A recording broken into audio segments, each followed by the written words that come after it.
The cold house.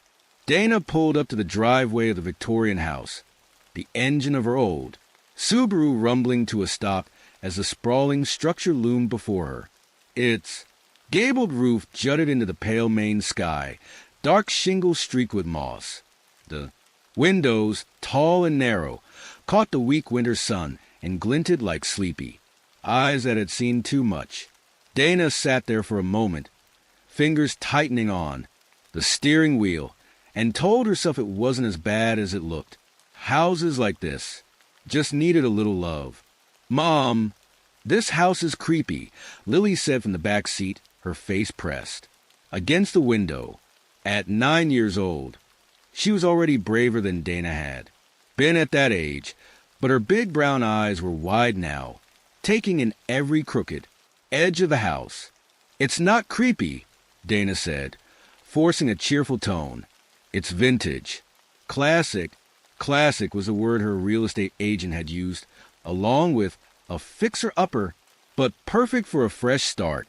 And wasn't that what Dana wanted? A fresh start far away from the wreckage of her marriage and the whispers that followed her in. Their old neighborhood, a new life for her and the kids, somewhere quiet and untouched by the past. "It looks like something out of a horror movie," Lily muttered. Jamie, her 6-year-old brother, didn't say anything.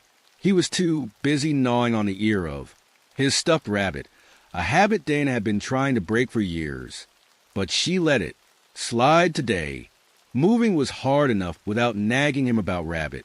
Dana stepped out of the car and pulled her coat tighter against the cold. The wind cut through her like a knife, sharper than it had been in Portland, even, though the distance wasn't that far. She shivered and told herself it was just the weather. She wouldn't let herself think about the way the house seemed to breathe in the wind, the way the shadows clung to the edges of the porch. The movers had already come and gone, leaving boxes stacked haphazardly in the foyer. Dana unlocked the front door, the key sticking slightly before the lock, gave with a reluctant click. The door groaned open, revealing a wide hallway that stretched into dimness. High ceilings, ornate moldings, and dark wood floors greeted her. Exactly the kind of old-world charm she'd been looking for when she'd browsed the listings. But it was cold inside, not the kind of cold that came from a draft or pour. Insulation. This was deeper, heavier, like the air itself had weight.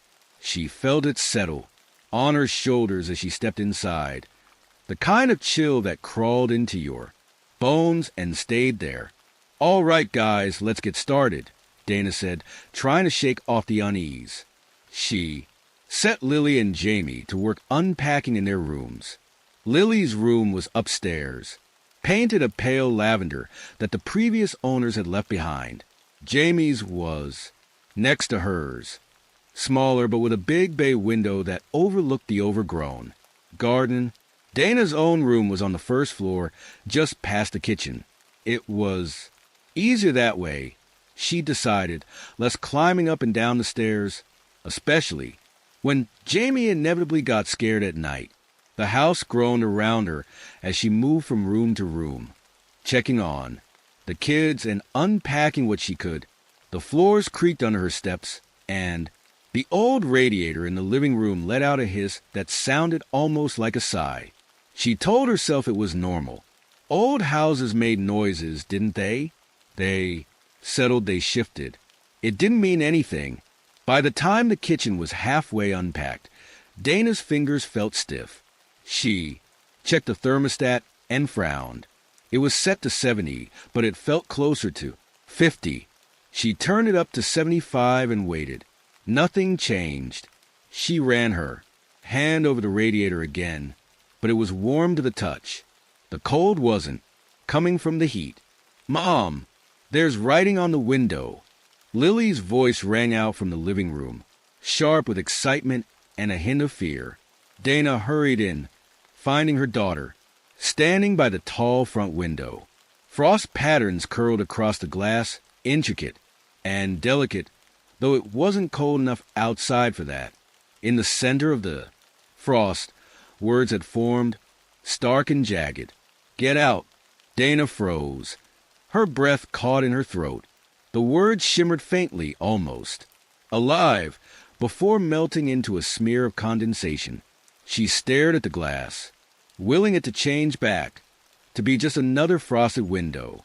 It's just the cold, she said aloud, though she wasn't sure if she was talking to Lily or herself. Sometimes windows do that. Lily didn't look convinced, but she didn't argue either. Dana sent her back to her room and stayed in the living room for a moment, staring at the window and rubbing her arms against the cold.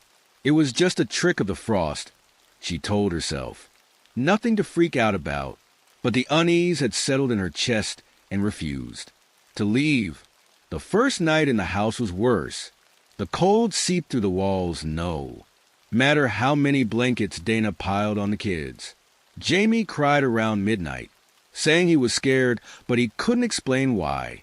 He just kept clutching Rabbit and pointing toward the dark corners of his room. Dana ended up sleeping in a chair outside their rooms, her coat draped over her legs. She couldn't shake the feeling that something was watching her, just out of sight. The house creaked and groaned in the darkness, the sounds louder and sharper than they'd been during the day. It was as though the house was alive, stretching and breathing in the shadows. The attic was the last place Dana wanted to go, but by the third day, she knew. She couldn't avoid it any longer. Jamie had started complaining about nightmares. A lady with white eyes, he whispered, his voice trembling. She's cold, Mommy. So cold. Dana's stomach twisted at his words, but she forced herself to smile. There's no Lady Jamie, just dreams. Dreams can't hurt you. But she didn't believe her own words. That afternoon, while the kids played in the garden, or at least tried to, given the brittle, frost-covered grass, Dana climbed the stairs of the attic. The door was heavy, its brass handle cold enough to sting. Her fingers. It stuck at first, but after a hard push, it creaked open, revealing a steep, narrow staircase that disappeared into the dim light above. The air grew colder with every step. By the time Dana reached the attic, she could see her breath puffing out in small, white clouds. The room was vast and empty, with low beams and slanted ceilings that made her feel as though she'd stepped into another world. Dust coated the wooden floor, undisturbed except for a single path leading to the far wall. There, a trunk sat like a sentinel, its lid slightly ajar. But it wasn't the trunk that drew Dana's attention. It was the walls. Frost spread across them in chaotic, curling patterns, like veins or cracks in glass. The shapes didn't make sense at first, but as she stared, they shifted, rearranging themselves into words. She knows. Dana's heart pounded in her chest. She backed away, her boots scraping against the floorboards. The air around her felt heavier, pressing down like icy hands. A soft whisper brushed her ear, too faint to make out the words, but unmistakably. There. She turned back to the trunk, her hands trembling as she lifted the lid. Inside were photographs, black and white portraits of a family, a stern-looking man, a woman with pale eyes, and a little girl clutching a doll. Beneath the photos lay a thick journal, its leather cover cracked with age. Dana opened it, the pages stiff and yellowed. The handwriting inside was jagged, frantic. The cold is alive. It whispers. It watches. It hates. Dana slammed the journal shut and stumbled back. Her breath came in gasps, the icy air slicing into her lungs. The whisper came again, louder this time. Words formed on the frosted wall in front of her. You will freeze. Dana fled the attic, her footsteps echoing down the narrow stairs. She didn't stop until she was back in the living room, clutching the journal to her chest. She didn't understand what was happening, but she knew one thing. The house wasn't just cold. It was alive, and it didn't want them there. Dana sat on the couch, her breath still shaky. She flipped through the journal. Again, this time forcing herself to take in the frantic scrawls. There were dates years old and brief, fragmented entries. Some were mundane, lists of repairs needed around the house, notes about a leaky roof. But then the tone shifted. The handwriting grew jagged, the words more desperate. Can't sleep. The whispers keep waking me. They know I'm here. The cold isn't natural. It's in the walls. It's in me. Dana's fingers hovered over the last few entries, the ink darker as it pressed. Harder into the page.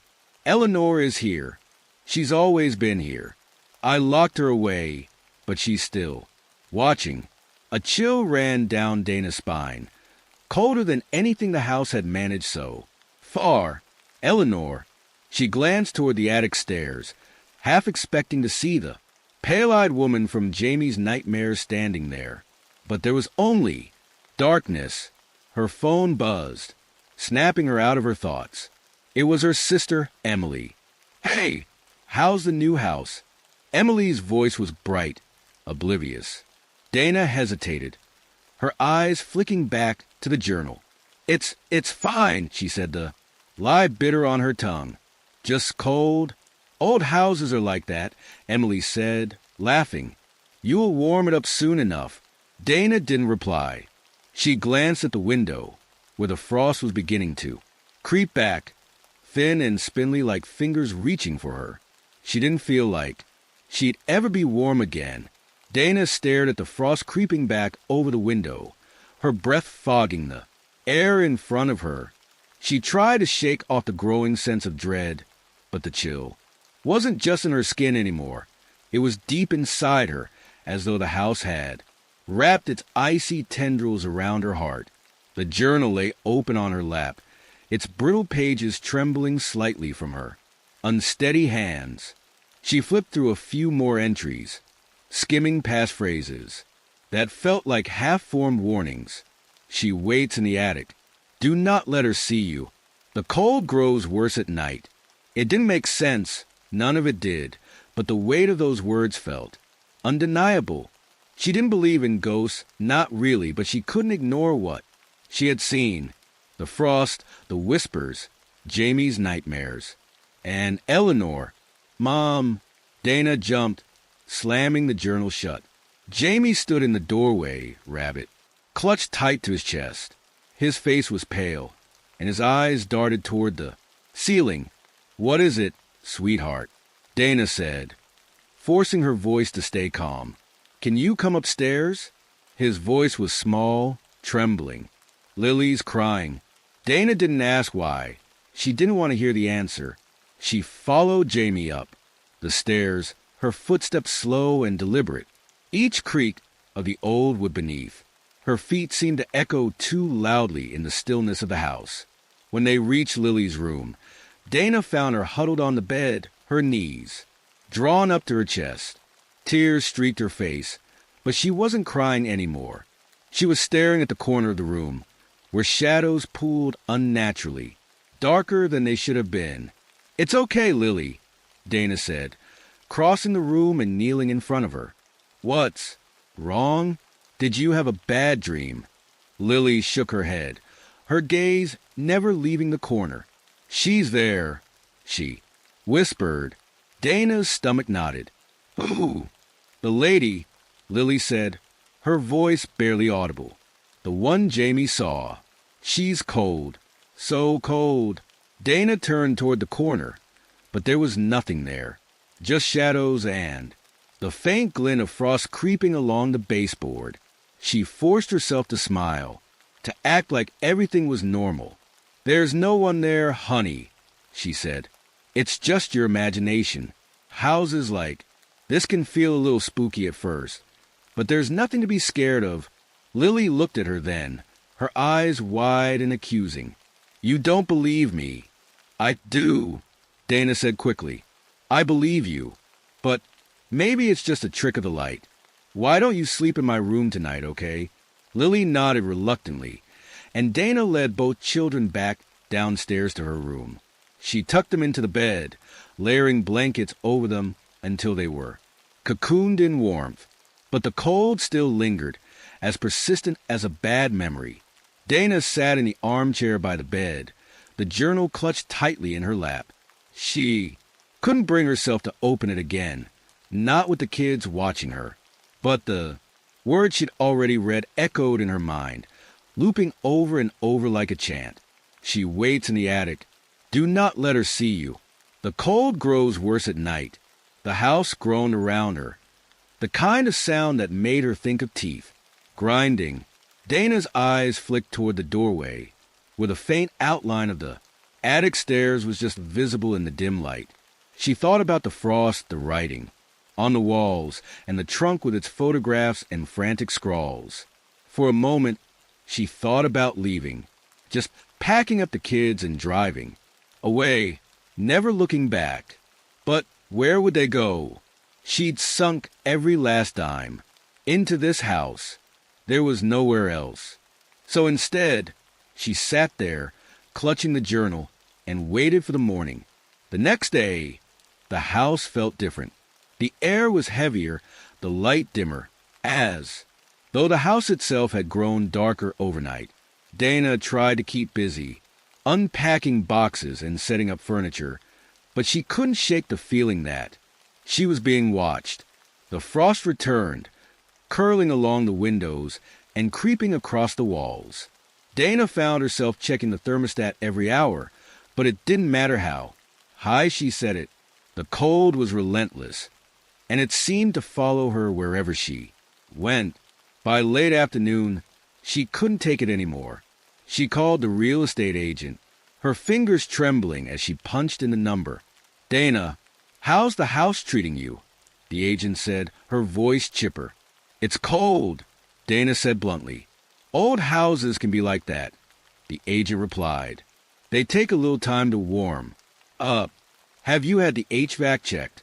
It's not the heat, Dana said. It's something else. The frost on the windows, the air in the house. It's unnatural. There was a long pause on the other end of the line when the agent spoke. Again, her tone was careful. Sometimes people get spooked in old houses, she said. They have a lot of history, you know. But I promise there's nothing to worry about. Just give it some time. Dana wanted to argue, but she knew it wouldn't make a difference. The agent wouldn't believe her. No one would. She hung up the phone and leaned against the counter, her head in her hands. She felt like she was losing her grip, like the house was slowly unraveling her. Sanity. And then she heard it, a soft whisper, so faint she almost thought she imagined it. It came from above, from the attic. Dana's blood ran cold. She turned toward the ceiling, her heart pounding in her chest. The whisper came again, louder this time, though she still couldn't make out the words. The journal's warning echoed in her mind. She waits in the attic. Dana grabbed the flashlight from the kitchen drawer and made her way to the attic stairs. She didn't call for the kids, didn't want to scare them. Her steps were slow, deliberate, as she climbed the creaking stairs. The attic door stood slightly ajar, just as it had before. Dana pushed it open and stepped inside, the cold hitting her like a wall. Her breath fogged the air, and the flashlight beam wavered as her hands shook. The frost was back, thicker than before, covering the walls and floor in a delicate, glittering web, and in the center of the room, scrawled in jagged letters across the far wall, were two words, "Leave now." Dana's breath caught as she stared at the words on the wall. Leave now. The frost seemed to pulse, glinting in the dim beam of her flashlight. She forced herself to take a step forward, the floorboards creaking beneath her feet. The cold was worse here, so sharp and biting it felt like it was clawing at her skin. "Who are you?" Dana whispered, her voice trembling. "What do you want?"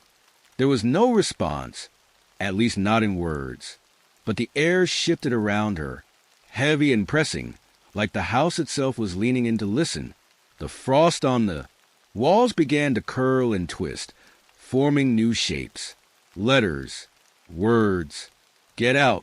She knows. Dana's legs felt like jelly, but she stayed rooted to the spot, staring at the writing. As it spread across the walls like frostbite, her flashlight flickered, and for a terrifying moment, the beam went out completely, plunging the attic into darkness.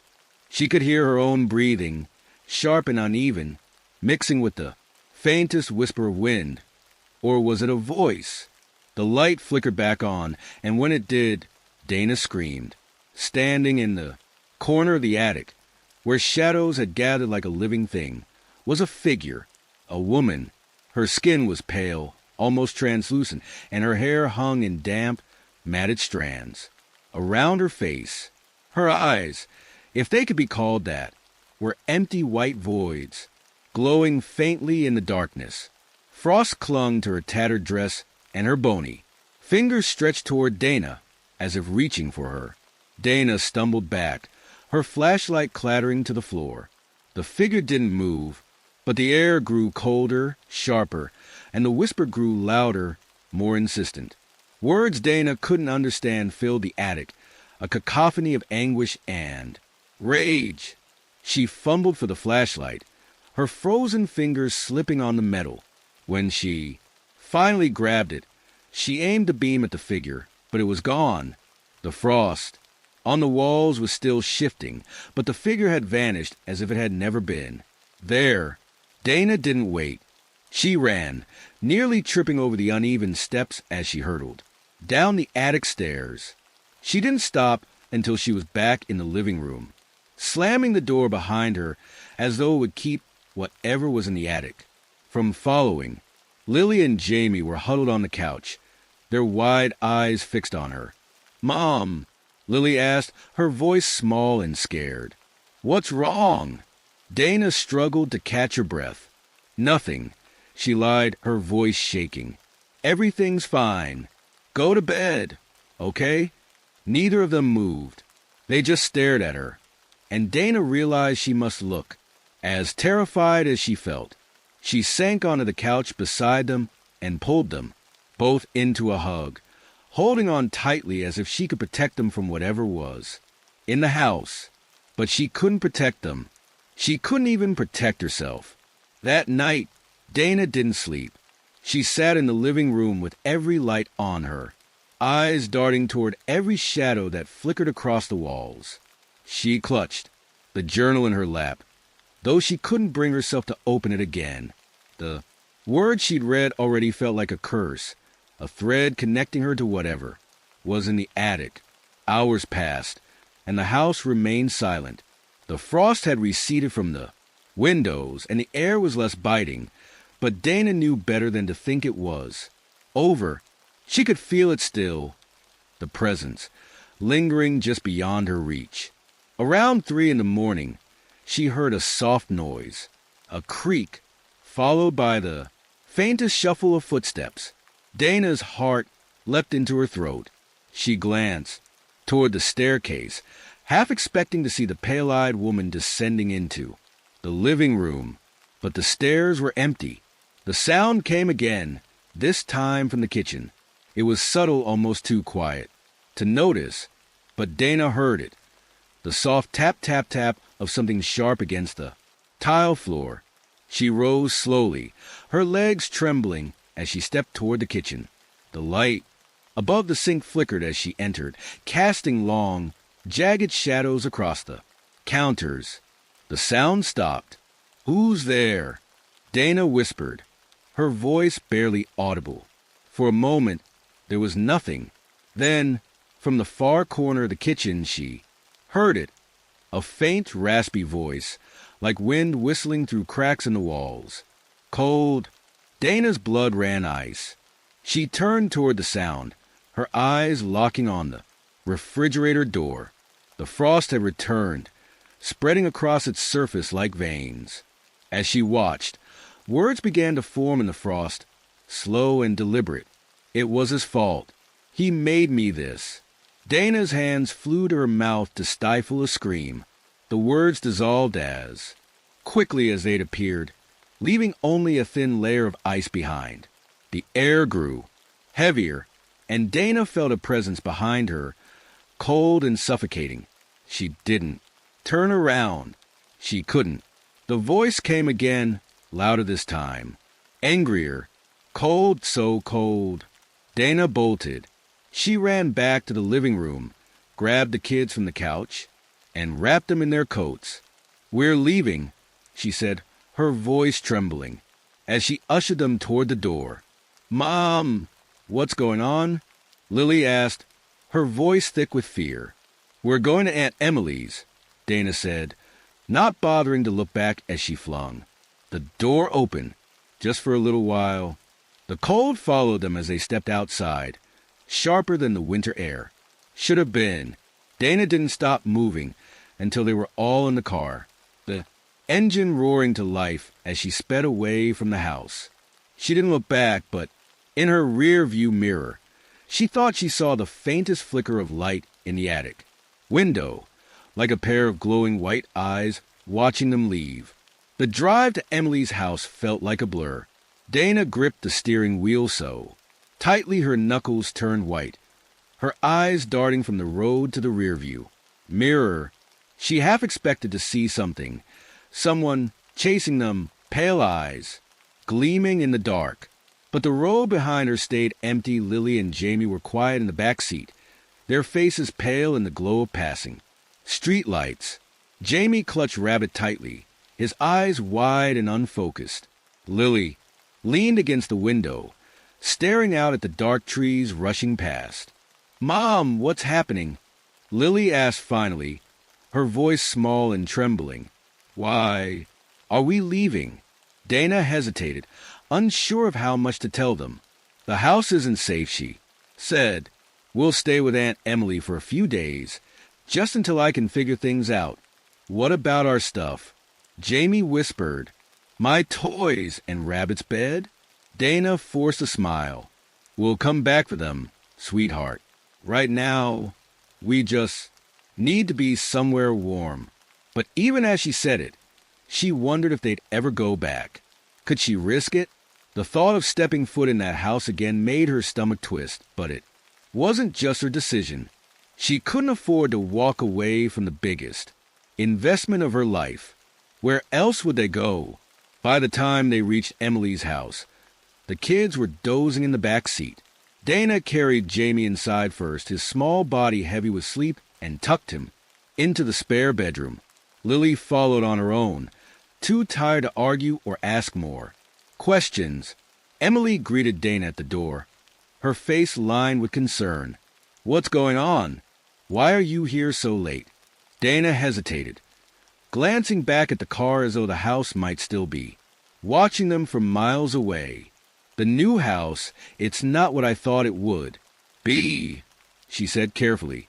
"It's cold. There's something wrong with it." Emily frowned.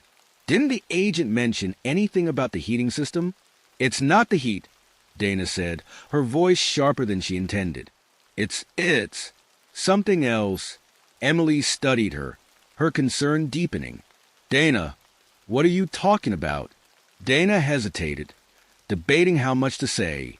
Finally, she shook her head. "It doesn't matter. I just need a couple of days to figure things out." Emily opened her mouth to press further, but seemed to think better of it. Instead, she nodded. "You can stay as long as you need. But if something's wrong with the house, you need to call someone, an inspector, a contractor. Don't try to handle it alone." Dana forced a smile. "Thanks, Em." The next 2 days passed in a haze.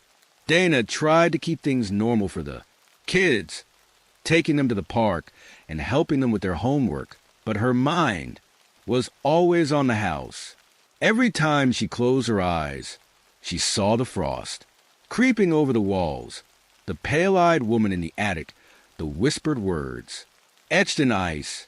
On the third night, Dana woke to the sound of Jamie crying. She rushed to his room, her heart pounding, and found him sitting up in bed, clutching Rabbit. "What's wrong, baby?" she asked, brushing his hair back from his damp forehead. "She's here," Jamie whispered, his voice trembling. "She followed us." Dana's blood ran cold. "No, sweetheart. She's not here. She's back at the old house." Jamie shook his head, his eyes wide with fear. "I saw her, Mommy.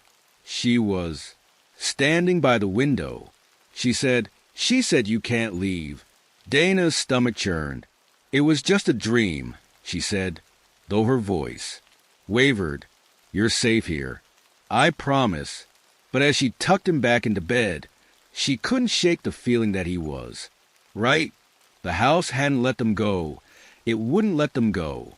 The next morning, Dana made a decision. She called a local historian, a man Emily had recommended when she'd first mentioned the house's age. His name was Peter Calloway, and he sounded skeptical when Dana explained her situation. "You think the house is haunted?" he asked, his voice tinged with amusement. "I don't know what I think," Dana said. "I just know something isn't right. I found a journal in the attic, and there's a name, Eleanor. Do you know anything about her?" There was a pause on the other end of the line.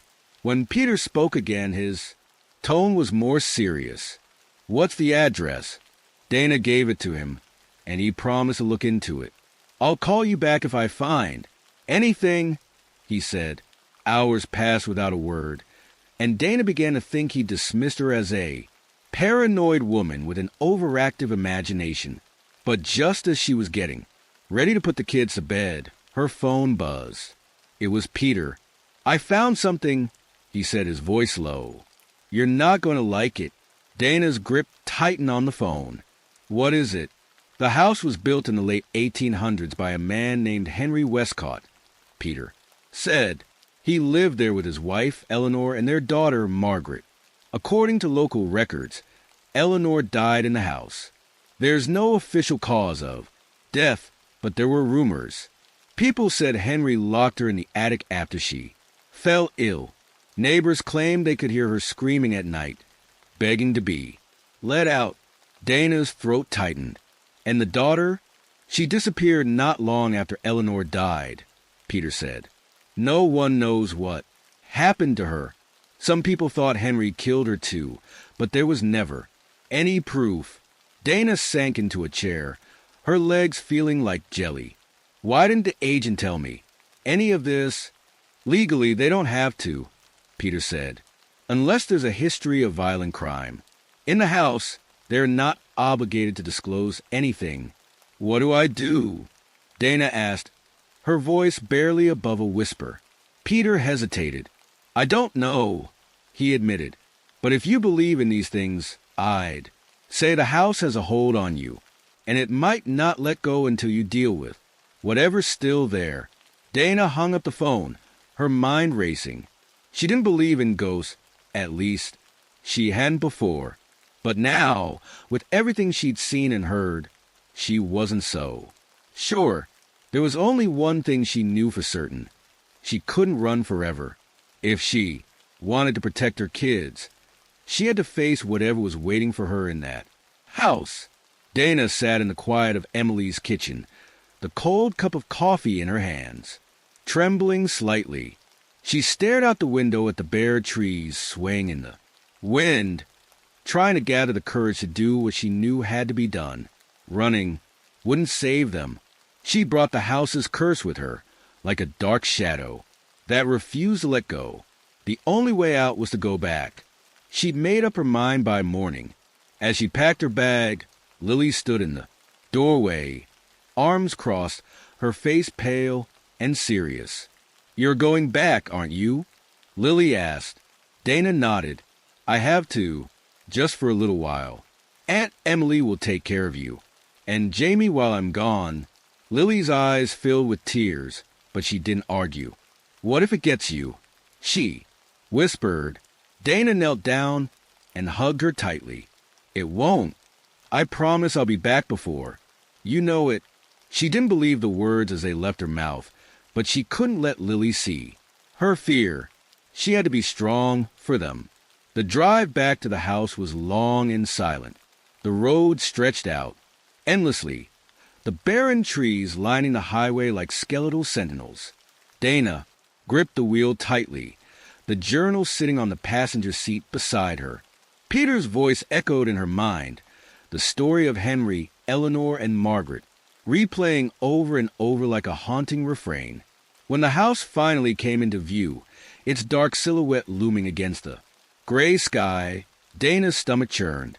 The sight of it was almost unbearable. She pulled into the driveway and killed the engine, sitting there for a moment with her, heart hammering in her chest.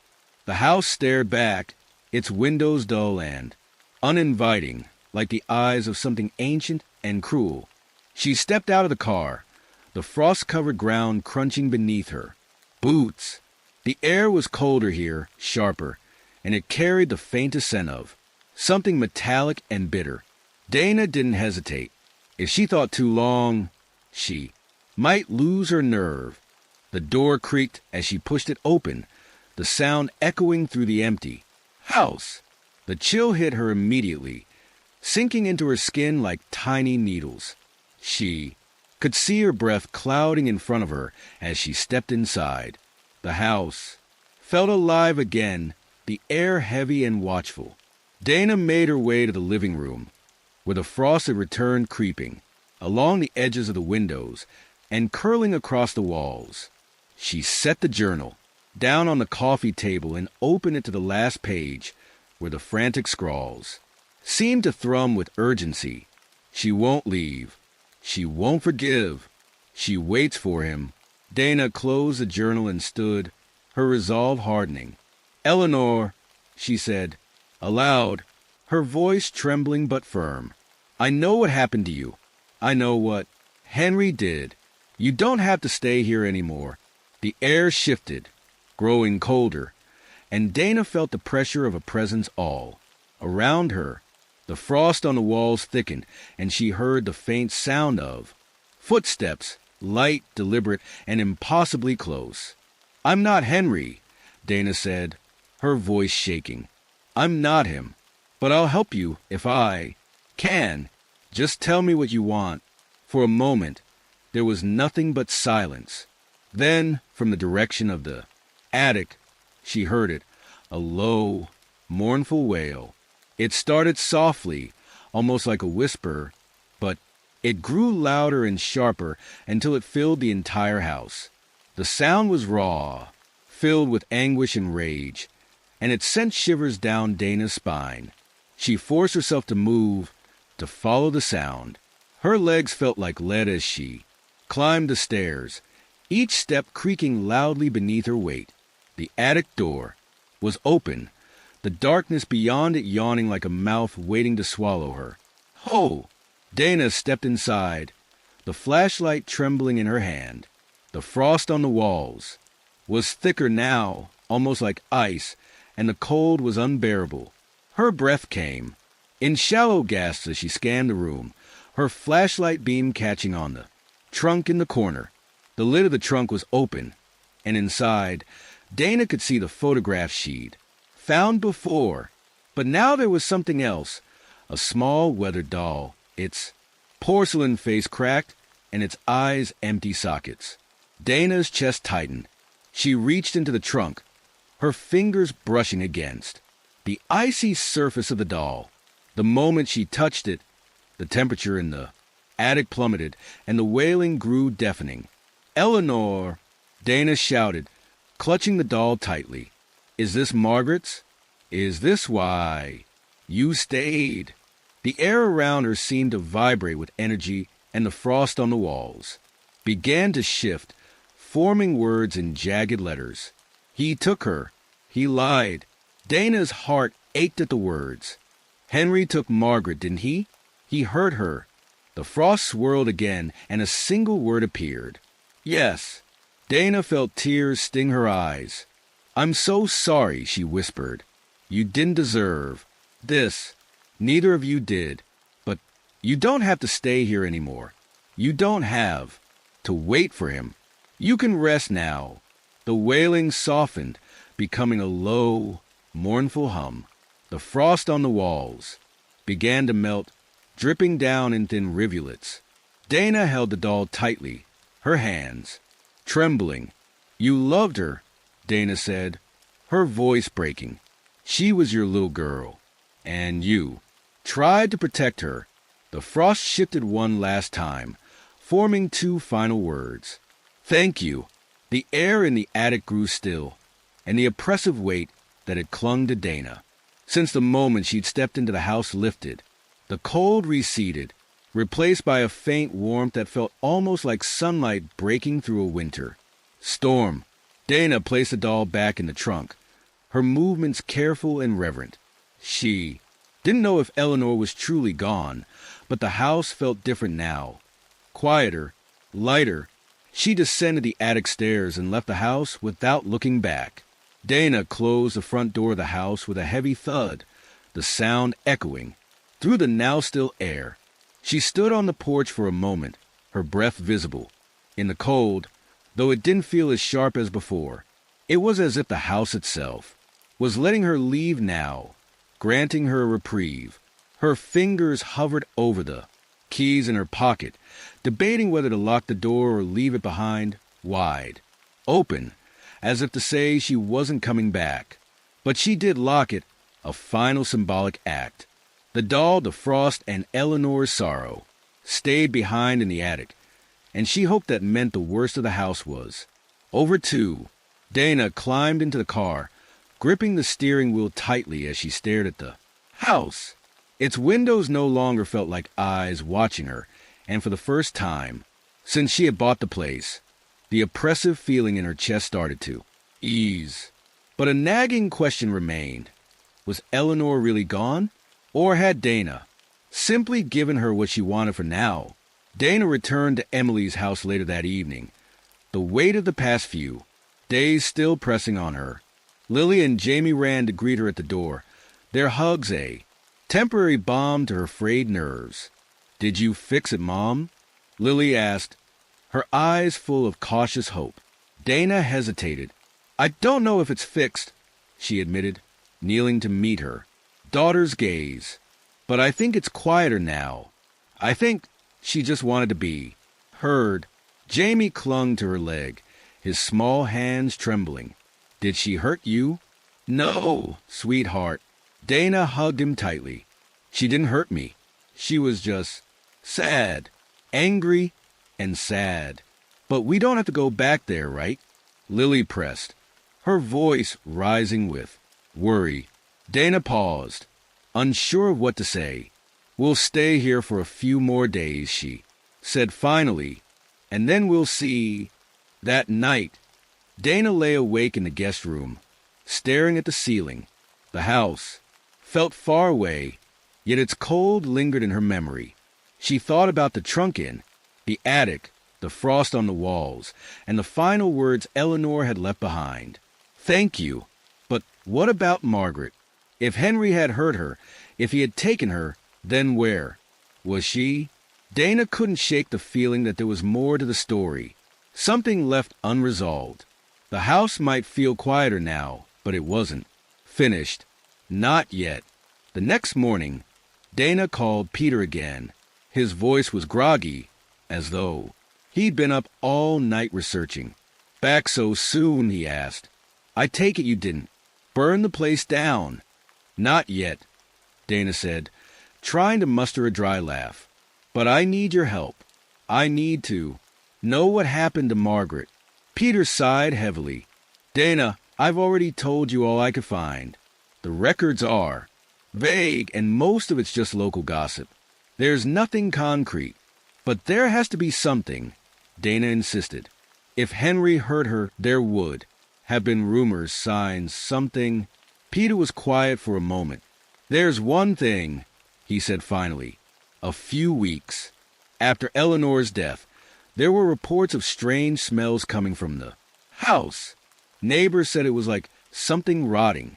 Henry claimed it was a dead raccoon in the walls, but some people thought it was Margaret, that he'd hidden her body somewhere in the house. Dana's stomach turned. Did anyone investigate? Not that I could find, Peter said. Henry left town not long after that. Sold the house to a distant relative, and disappeared. The whole thing just faded away. Dana's grip on the phone tightened. What if she's still there?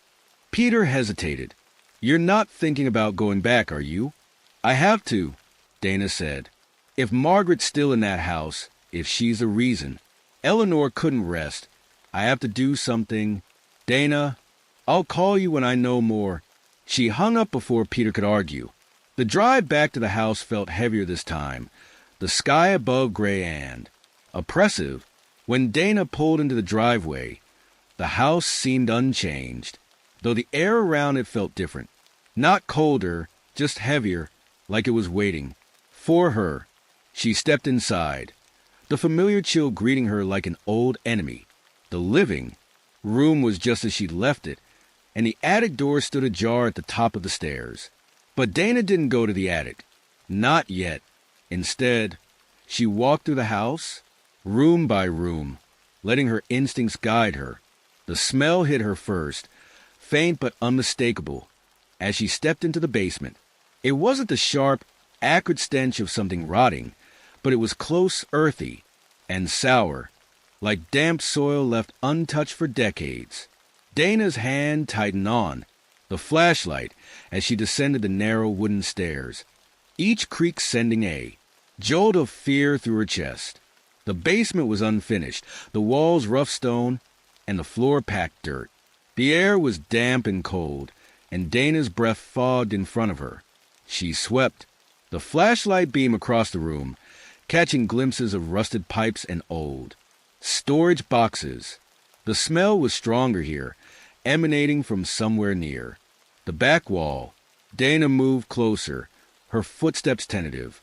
The dirt near the wall looked disturbed, uneven, as though it had been dug up and hastily replaced. She dropped to her knees, ignoring the icy chill seeping through her jeans, and began clawing at the dirt with her hands. It was harder than she expected. The soil was dense and packed, but she kept digging, her fingers aching as she worked. Minutes passed, then an hour, and Dana's hands were raw and filthy, but she didn't stop. She couldn't. Finally, her fingers scraped against something solid. She froze, her breath hitching in her throat, then dug more frantically, uncovering the edge of a wooden box. It was small, about the size of a shoebox, and its surface was warped and splintered from years of dampness. Dana lifted the box from the hole, her hands trembling. She set it on the ground, in front of her, and hesitated for a moment, her chest tightening with dread. Then she pried it open. Inside were bones, small, delicate bones, wrapped in a tattered piece of cloth. Dana felt bile rise in her throat as she stared at them, her mind racing. It was Margaret. It had to be. The air around her seemed to shift, growing colder, and Dana felt the familiar weight of a presence pressing down on her. She looked up and saw her breath, clouding in front of her, the frost creeping along the edges of the basement walls. And then she heard it, a faint, childlike whisper. "Mommy." Dana's breath caught in her throat. The whisper hung in the air, faint and wavering, like a fragile thread stretched too thin. She clutched the edges of the box, her heart pounding as the frost thickened along the walls, curling in strange, jagged patterns. The cold pressed against her chest, making it hard to breathe. "Margaret?" Dana whispered, her voice trembling. The whisper came again, clearer this time. "Mommy, help me." Dana's hands shook as she carefully set the box down on the dirt floor. "I'm here," she said, her voice breaking. "I found you." The air in the basement seemed to shift, a ripple moving through the oppressive cold. For a moment, the frost receded, and Dana thought she felt something. Warm brush against her cheek, gentle, like a child's hand. Tears welled in her eyes as she realized what she had to do. "I'll make this right," she said, her voice steady despite the fear gripping her. "I'll make sure you're at peace." She picked up the box and carried it up the narrow stairs, her legs trembling under the weight, not of the box itself, but of the burden it represented. When she reached the living room, the house groaned around her, the sound low and mournful. Dana glanced toward the attic stairs, half expecting to see Eleanor, standing there, watching her, but the hallway was empty. Dana placed the box on the coffee table and sat down beside it, staring at the fragile bones wrapped in cloth. She didn't know much about funerals or burials, but she knew one thing. Margaret deserved to be laid to rest properly. This wasn't where she belonged. The frost began creeping across the windows again, and Dana felt the air grow heavy.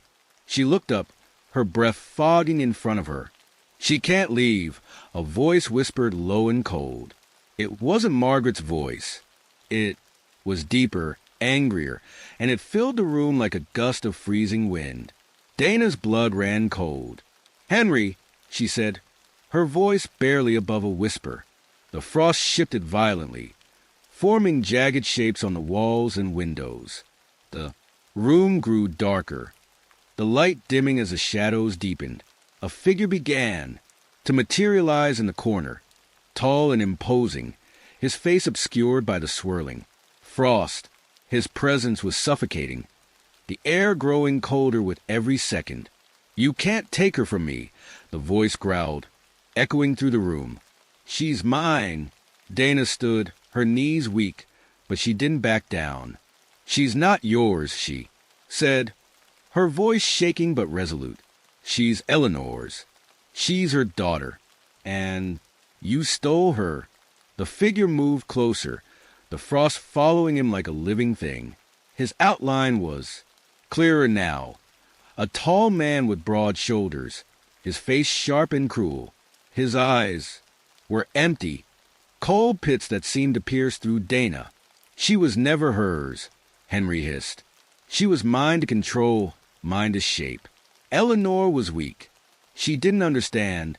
Dana clenched her fists, anger rising to the surface despite her fear.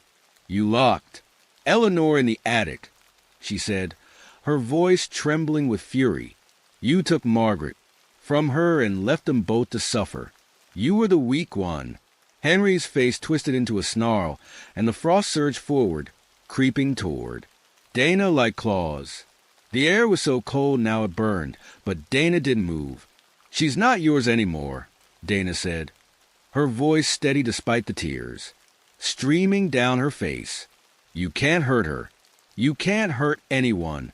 The frost stopped, hanging in the air like a frozen wave. Henry's form flickered, his empty eyes narrowing as he stared at Dana. For a moment, the room was deathly silent, the cold pressing down like a weight.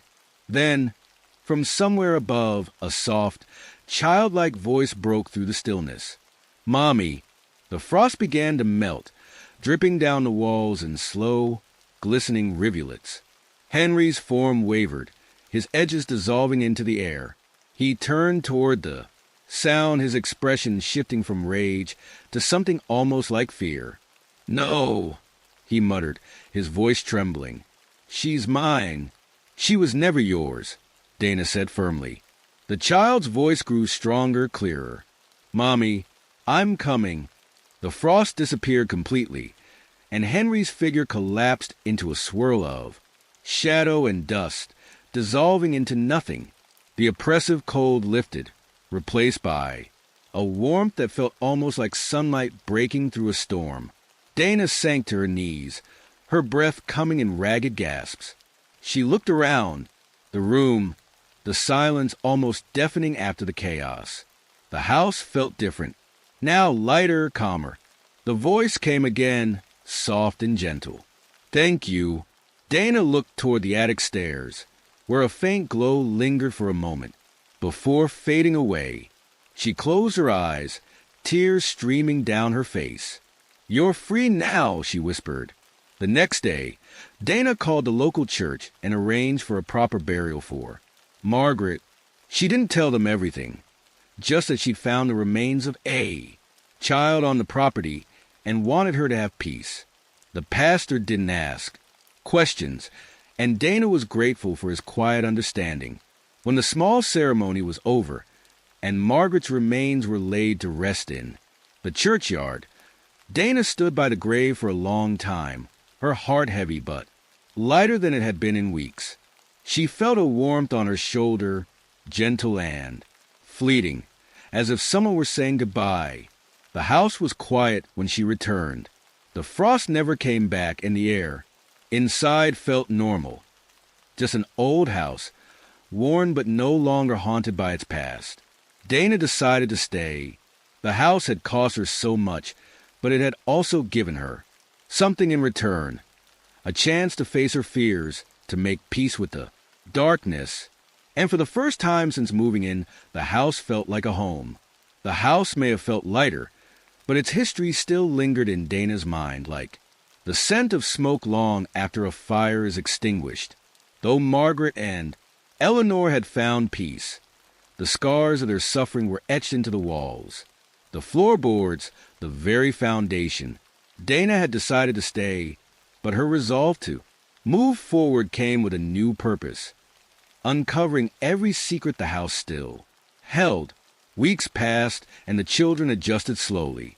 Jamie no longer woke up crying in the middle of the night, clutching Rabbit like a shield, and Lily stopped glancing nervously at dark corners. The warmth of spring crept into Maine, softening the cold edges of their surroundings. Dana busied herself with repairs, determined to breathe new life into the old house. But even as the frost melted and the shadows seemed less oppressive, Dana couldn't shake the feeling that the house was waiting, watching. It started with the basement. Dana had left the dirt floor as it was, unsure if she wanted to disturb the space again after uncovering Margaret's remains. But one evening, as she was sorting through boxes, she noticed something she hadn't seen before, a small, rusted door set into the stone wall near the back of the basement. Her heart quickened as she approached it, the air growing colder with every step. The door was no bigger than a cabinet, its surface pitted and corroded with time. She hesitated, her hand hovering over the handle. Memories of Henry's snarling form flashed in her mind, but she pushed the fear aside. When she pulled the door open, the smell hit her first, stale, damp, and earthy, like something long forgotten. Behind the door was a narrow passage, its walls lined with rough stone. Dana shone her flashlight into the darkness, the beam barely penetrating the gloom. Not again, she whispered to herself, but she couldn't leave it alone. The house had taught her that ignoring its secrets only made them worse. She squeezed into the passage, the walls pressing close on either side. The floor sloped downward, the air growing colder and damper the farther she went. Her footsteps echoed softly, the sound swallowed quickly by the oppressive silence. After what felt like an eternity, the passage opened into a small chamber. The walls were smoother here, almost polished, and the floor was made of worn stone tiles. In the center of the room was a single object, a wooden rocking chair. Dana's flashlight trembled in her hand as she approached the chair. It was old, its paint chipped and faded, but it looked oddly pristine compared to the damp surroundings. The air was heavier here, pressing against her chest like an unseen weight. As she stood there, staring at the chair, it moved. Just a small shift, the faintest creak of wood against stone, but it was enough to send a shiver down Dana's spine. She stepped back, her breath coming in shallow gasps. The chair rocked again, this time with more force, as though someone had pushed it. Dana's flashlight flickered, and she heard it, a faint whisper, low and insistent, coming from the walls. "Help me." Dana's hands tightened around the flashlight. "Who's there?" she called out, her voice trembling. The whisper grew louder, overlapping with itself, a cacophony of voices that seemed to come from everywhere and nowhere. "Help me. Find me. Don't leave." Dana backed toward the passage, her instincts screaming at her to run. But as she turned to leave, the whisper became a scream, a single, anguished cry that froze her in place. "Don't go!" The flashlight flickered and went out, plunging the chamber into darkness. Dana's heart pounded as she fumbled to turn it back on, her hands trembling so badly. She nearly dropped it. When the beam finally returned, the chair was empty, still, as though nothing had happened. But the voices were gone. Dana fled the basement, slamming the rusted door shut behind her. She locked it, her hands shaking so badly it took her 3 tries to fit the key into the padlock. She leaned against the wall, her breath coming in shallow gasps. Whatever she had disturbed, it wasn't done with her yet.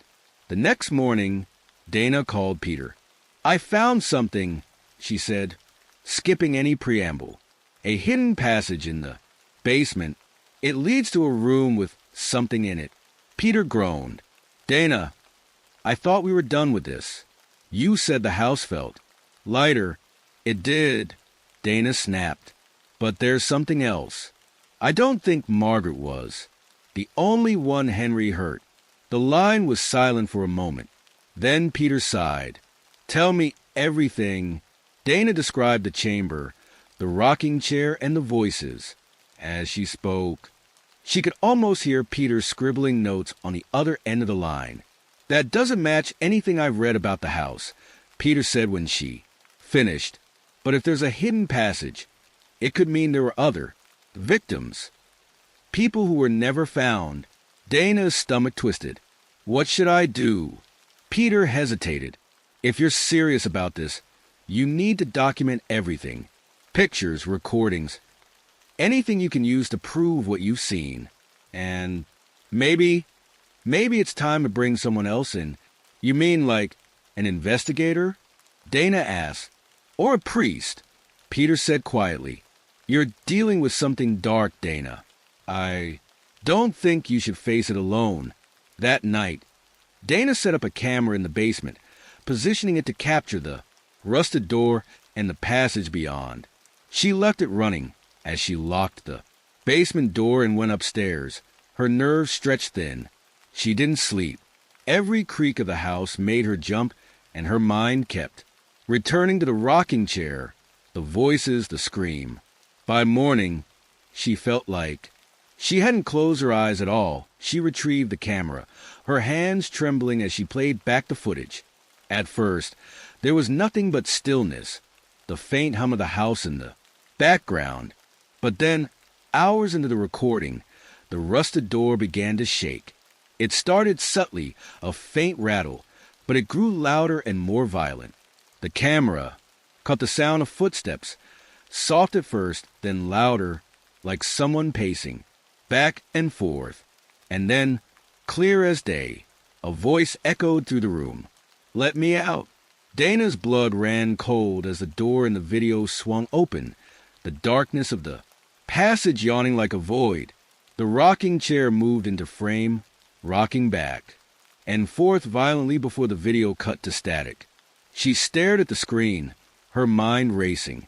Whoever or whatever was trapped in that house. They weren't done with her yet. Dana stared at the static on the screen, her heart pounding so loudly it drowned out the faint hum of the video. The message was clear. The house wasn't finished. With her, it wasn't just Eleanor or Margaret. It was something deeper, darker, and far older than she'd realized. She reached for her phone, her hands trembling, and dialed Peter. "Peter," she said, her voice a raw whisper. "I need your help. I think I've made it worse." There was a pause on the other end before Peter spoke. "What do you mean? Worse? What happened?" Dana explained the footage, every detail, from the rattling door to the chair, moving on its own. Her words tumbled out in a rush, as if saying them quickly might somehow make them less real. "Jesus," Peter muttered. "Okay, you're not imagining this. I'll come by tomorrow, but you need to stay out of the basement. Lock it up and don't go back down." "There," Dana nodded. even though he couldn't see her. "I already locked it," she said. "But it doesn't feel like enough." "Dana," Peter said gently, "you're dealing with something that might not care. About locks. Be careful. Don't go anywhere near that door tonight, no matter what. You hear." That evening, Dana tried to distract herself by keeping busy. She cooked dinner for the kids, helped them with their homework, and watched cartoons with them until they both started to nod off. But even as she tried to focus on them, her mind kept drifting back to the basement, the rusted door, the rocking chair, and the voice that had pleaded, "Let me out." By the time she tucked Jamie and Lily into bed, the house felt heavier again, the air colder. She lingered in their room for a while, sitting in the armchair by the window and watching their soft, even breaths. She told herself she'd stay there all night if she had to, anything to make sure they were safe. But she couldn't ignore the sound. It started as a faint tapping, so soft she almost thought she imagined it. Then it grew louder, deliberate and rhythmic, like someone knocking on wood. It was coming from the basement. Dana's stomach churned. She wanted to run upstairs, grab her kids, and leave the house forever. But something deep inside her knew it wouldn't matter. Whatever was in the house wouldn't let her go, not until she faced it. She stood, her legs trembling, and crept down the hallway. The tapping grew louder as she descended the stairs, each knock reverberating through the stillness. When she reached the basement door, she stopped, her breath fogging. "The air." "Go away," she whispered, her voice shaking. "You're not welcome here." The knocking stopped. For a moment, the silence was deafening. Dana hoped that maybe it was over. But then came the voice, low and guttural, rattling the door like a storm. "Let me out." The doorknob twisted violently, and Dana jumped back with a cry. She grabbed the nearest thing she could find, a heavy wooden chair, and wedged it under the knob, bracing the door shut. The rattling stopped, but the voice came again, louder and more insistent. "Let me out." Dana backed away, her chest heaving as she fought the urge to scream. The door shuddered, as though something on the other side was throwing itself against it. The chair held firm, but Dana knew it wouldn't hold forever. "Leave us alone," she shouted, her voice cracking. "You don't belong here." The house groaned, the walls seeming to tremble, and then everything went still. The silence was so abrupt, so complete, that it left Dana's ears ringing. She stood there for a moment, frozen, waiting for the next sound. And then the lights went out.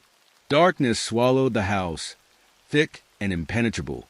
Dana's pulse thundered in her ears as she fumbled for her phone, its screen casting a faint blue glow. The tapping resumed, softer now, as if whatever was in the basement was waiting, taunting her. Her fingers trembled as she dialed Peter again.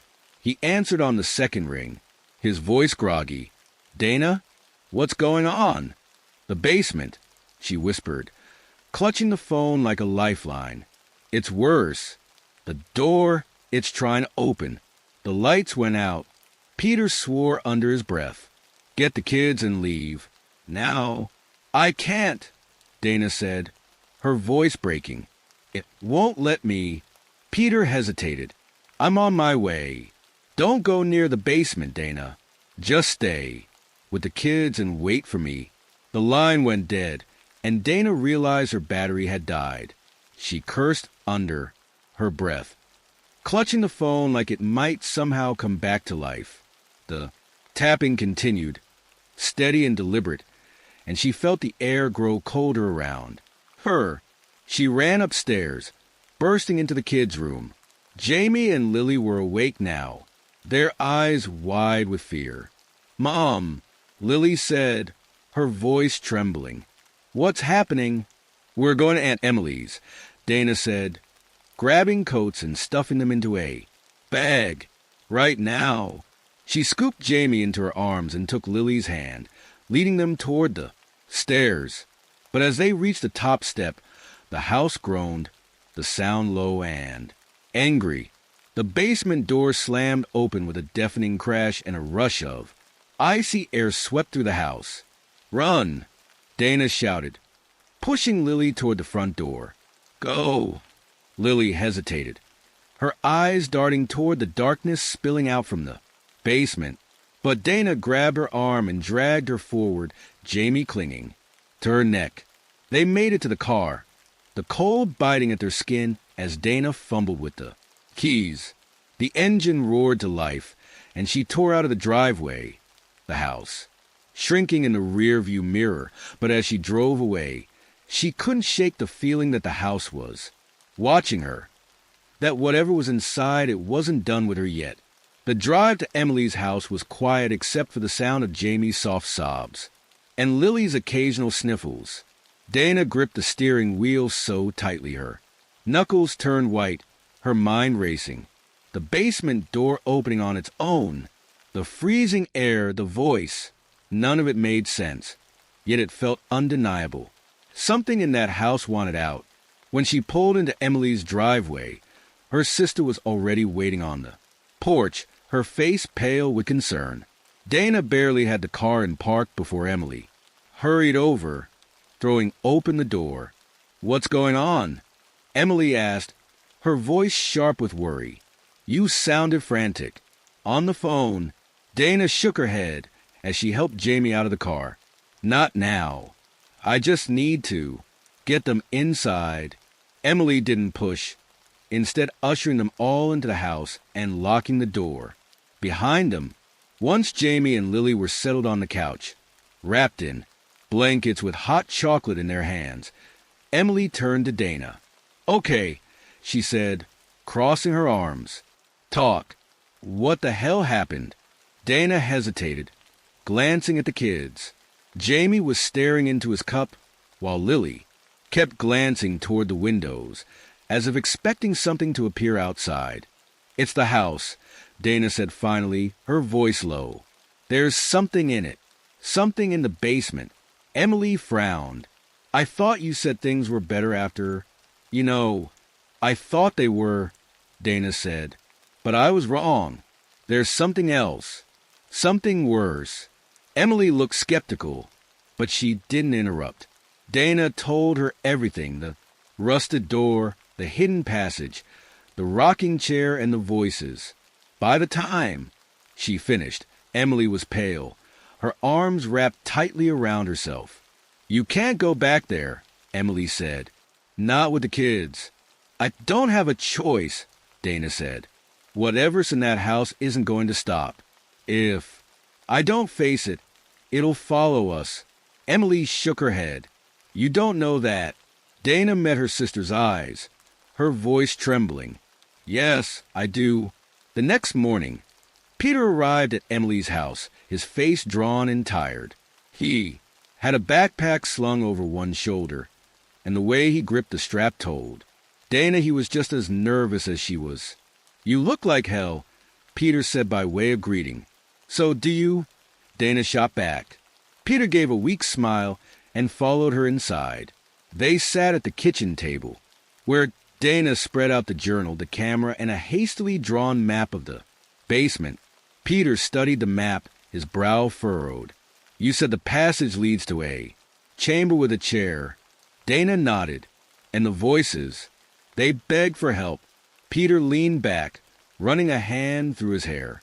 "If Henry really did trap people down there, it's possible they died in that room. Their spirits might still be tied to it." "That's what I'm afraid of," Dana said. "How do we stop it?" Peter hesitated, his gaze flicking to the journal. "We need to find out who else he hurt. If there are more victims, we need to acknowledge them, bring their stories to light. It's the only way to break the hold they have on the house." Dana swallowed hard. "And if that doesn't work..." Peter looked at her, his expression grim. "Then we'll need a priest." That afternoon, they returned to the house.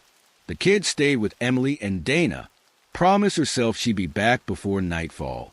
The house loomed in the distance as they drove up, its dark silhouette stark against the pale sky. Dana parked in the driveway and cut the engine, the silence stretching between them. Peter shifted in his seat. "You ready for this?" "Not even a little," Dana admitted. "But I'm doing it anyway." They stepped out of the car, the cold biting at their skin as they approached the house. The front door creaked open with a reluctant groan, and Dana felt the familiar weight of the air pressing down on her chest. The house was silent, but it was far from still. The air seemed to hum with tension, as if the walls themselves were holding their breath. Dana led Peter to the basement door, her heart pounding as she unlocked it. The rusted door was still ajar, the passage beyond it dark and foreboding. Dana handed Peter the flashlight, and he nodded, stepping into the passage first. She followed close behind, her footsteps echoing in the narrow space. The chamber looked the same as before, the rocking chair sitting in the center of the room like a sentinel. Peter circled it slowly, his flashlight beam dancing across the walls. "There's something here," he said, his voice low. "Do you feel it?" Dana nodded. The air was colder here, heavier, and the faint scent of damp earth filled her nostrils. She took a deep breath and stepped closer to the chair. "Henry," she said, her voice trembling, "I know what you did." The air seemed to shift, and Peter tensed beside her. "Careful," he whispered. Dana ignored him. "You can't keep them here. You can't hurt anyone else. It's over." The rocking chair moved, creaking loudly as it tipped back and forth. The walls seemed to groan, and Dana felt the air grow colder still. "You won't stop me," a voice hissed, low and venomous. "This is my house. My will." Peter stepped forward, his voice steady. "No, Henry, this isn't your house anymore. You've been exposed. Your secrets are out." The walls trembled, frost spreading across the floor as the chair rocked violently. The voice came again, louder this time. "They are mine." Dana stepped closer, her fear replaced by anger. "You don't own them," she said. "Eleanor, Margaret, whoever else you trapped here, they're free now. You can't hurt them anymore." The rocking chair stopped suddenly, the silence deafening. For a moment, Dana thought it was over, but then the frost surged forward, snaking up her legs, freezing her in place. "Dana," Peter shouted, grabbing her arm and pulling her back. The frost shattered like glass, and they stumbled out of the chamber, the air behind them roaring with rage. They barely made it out of the basement, slamming the door shut as the house groaned and trembled. Dana leaned against the wall, her chest heaving as she fought to catch her breath. "It's not over," Peter said, his voice grim. "He's not going to let go without a fight." The house shuddered, the walls groaning as if alive. Dana pressed her back against the basement door, her breath coming in shallow gasps. Peter stood beside her, his flashlight clutched tightly in one hand and a look of grim determination etched across his face. "You were right," Peter said, his voice barely above a whisper. "This isn't over. Henry isn't going to give up easily." Dana wiped her damp palms on her jeans, her mind racing. "What do we do now? We can't just leave him here. Not like this." Peter hesitated, then pulled a leather-bound notebook from his bag. "I brought this with me. It's an old guide on exorcisms and banishing spirits. I thought it might come in handy, just in case." Dana stared at him, a mixture of disbelief and desperation in her eyes. "You think that'll work?" "It's worth a shot," Peter said. "But this isn't just about banishing him. He's anchored to this house, to whatever he did here. If we don't find and confront the source of his power, we're just putting a Band-Aid on a gaping wound." Dana nodded, her pulse pounding in her ears. She didn't know what she feared more, that the ritual might fail, or that it might succeed and unleash something even worse. They prepared for the ritual in the living room, the air thick with tension. Peter drew a crude circle on the floor, using a mixture of salt and ash, muttering under his breath as he worked. Dana lit candles, their small flames flickering in the cold draft that seemed to seep from the walls. "What are we looking for exactly?" Dana asked as she arranged the candles. "Henry's anchor," Peter said without looking up. "Something physical that ties him to this house. It could be an object, a symbol, or even a body." Dana's stomach turned. "You think there's more down there?" Peter shrugged, his expression grim. "There's only one way to find out." The moment they stepped into the basement again, the temperature dropped sharply, their breath fogging the air. The rusted door stood open the passage, yawning before them like a dark, hungry mouth.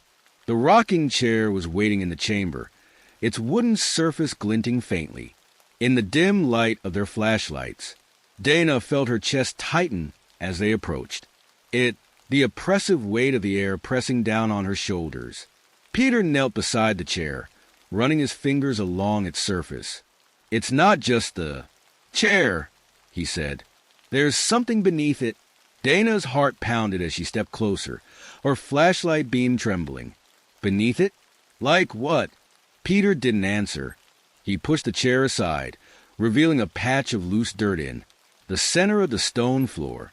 The smell hit them immediately, damp and acrid, with an underlying metallic tang.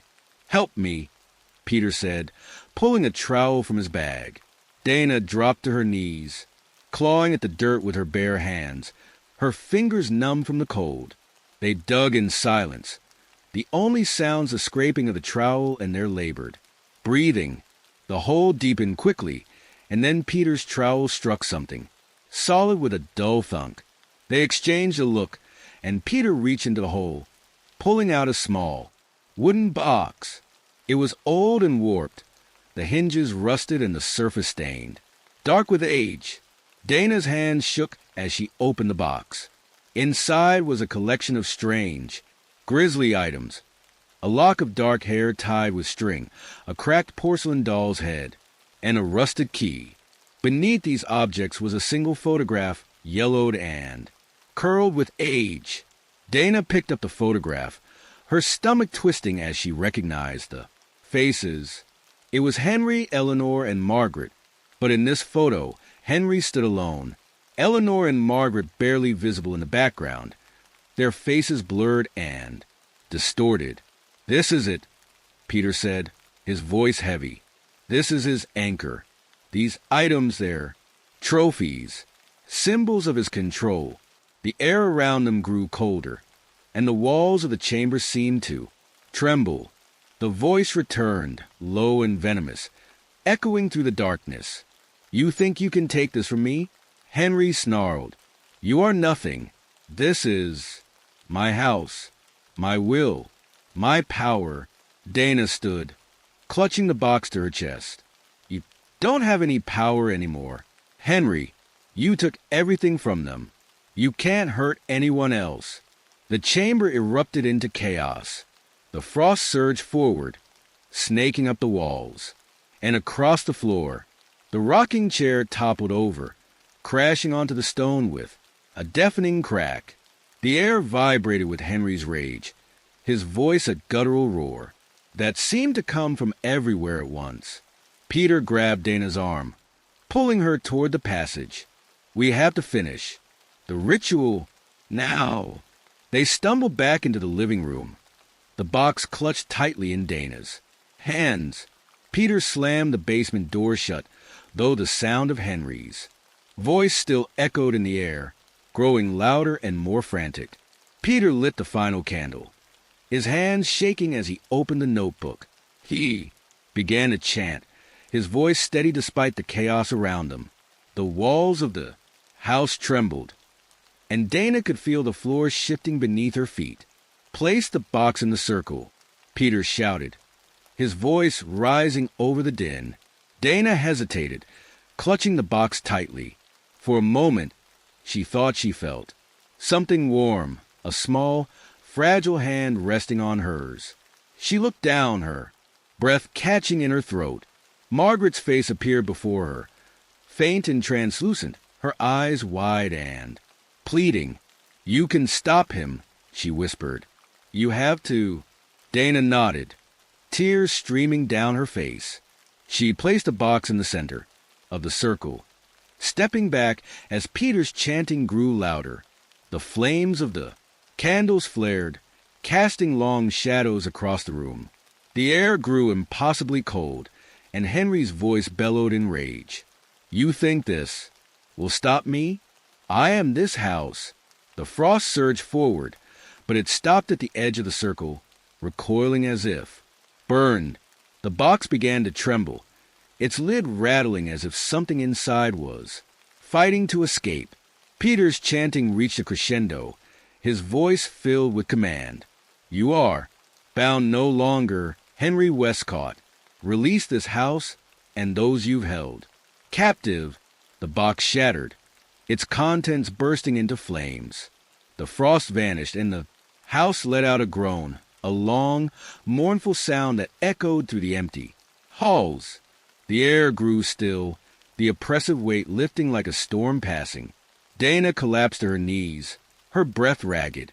The house was silent now, the frost gone, the air warm and still. Peter knelt beside her, his face pale but relieved. "It's over," he said softly. "He's gone." Dana closed her eyes, her tears falling freely. "Thank you," she whispered, though she wasn't sure she was speaking to Peter, to Margaret, or to the house itself. The house sat in silence, its long-suffering walls no longer groaning or trembling. The frost had disappeared entirely, leaving only the faintest trace of dampness where it once crept. Dana sat on the floor, clutching her knees to her chest, her body trembling with exhaustion. Peter sat beside her, the burnt remnants of the box and its grisly contents scattered in the circle before them. "It's done," Peter said again, his voice low but steady.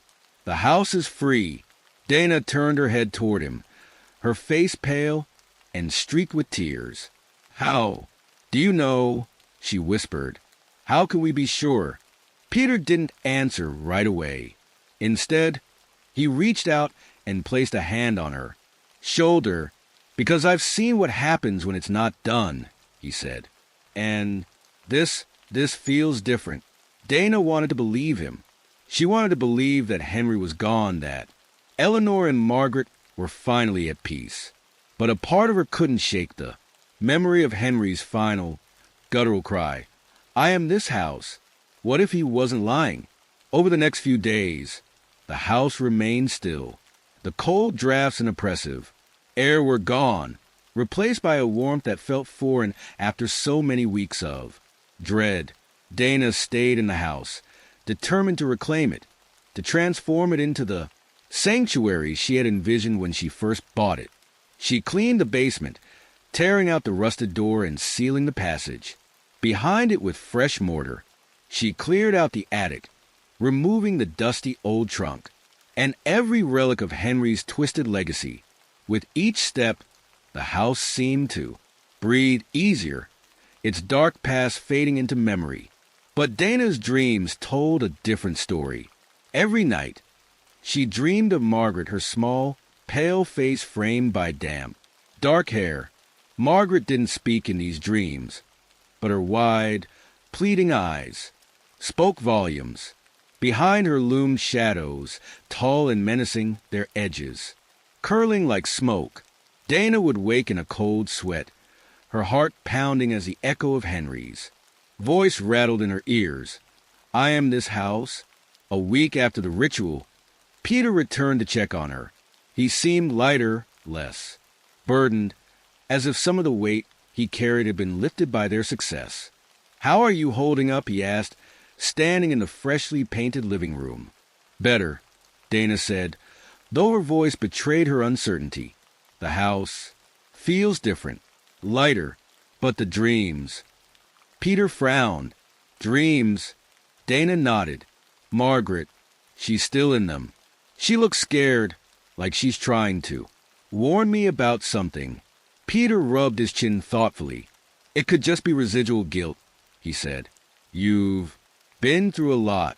It's normal to carry some of that with you. Dana wanted to believe him. She nodded and offered a weak smile. Maybe. Peter hesitated. If the dreams keep happening, let me know. I can do some more digging. See if there's anything we missed. Thanks, Dana said. But I think it's time I face it on my own. Peter nodded, though he didn't look convinced. Just remember, you're not alone in this. That night, Dana dreamed again. Margaret stood at the end of a long hallway, her small figure barely visible in the dim light. She pointed toward a door, her hand trembling. Dana took a step forward, but the hallway seemed to stretch endlessly, the door growing farther, away with every step. Margaret, Dana called out, her voice echoing. What is it? What are you trying to tell me? The child turned, her pale face streaked with tears. She opened her mouth, but no sound came out. Instead, the shadows behind her surged forward, enveloping her small form. Dana woke with a start, her chest heaving. The house was dark, the faint hum of the refrigerator the only sound. She sat up, her hands gripping the edge of the bed. I have to finish this, she whispered to herself. I have to make it right. The next morning, Dana drove to the church where Margaret had been buried. The grave was small and unassuming, marked by a simple stone etched with her name. Dana knelt before it, her fingers brushing the cold granite.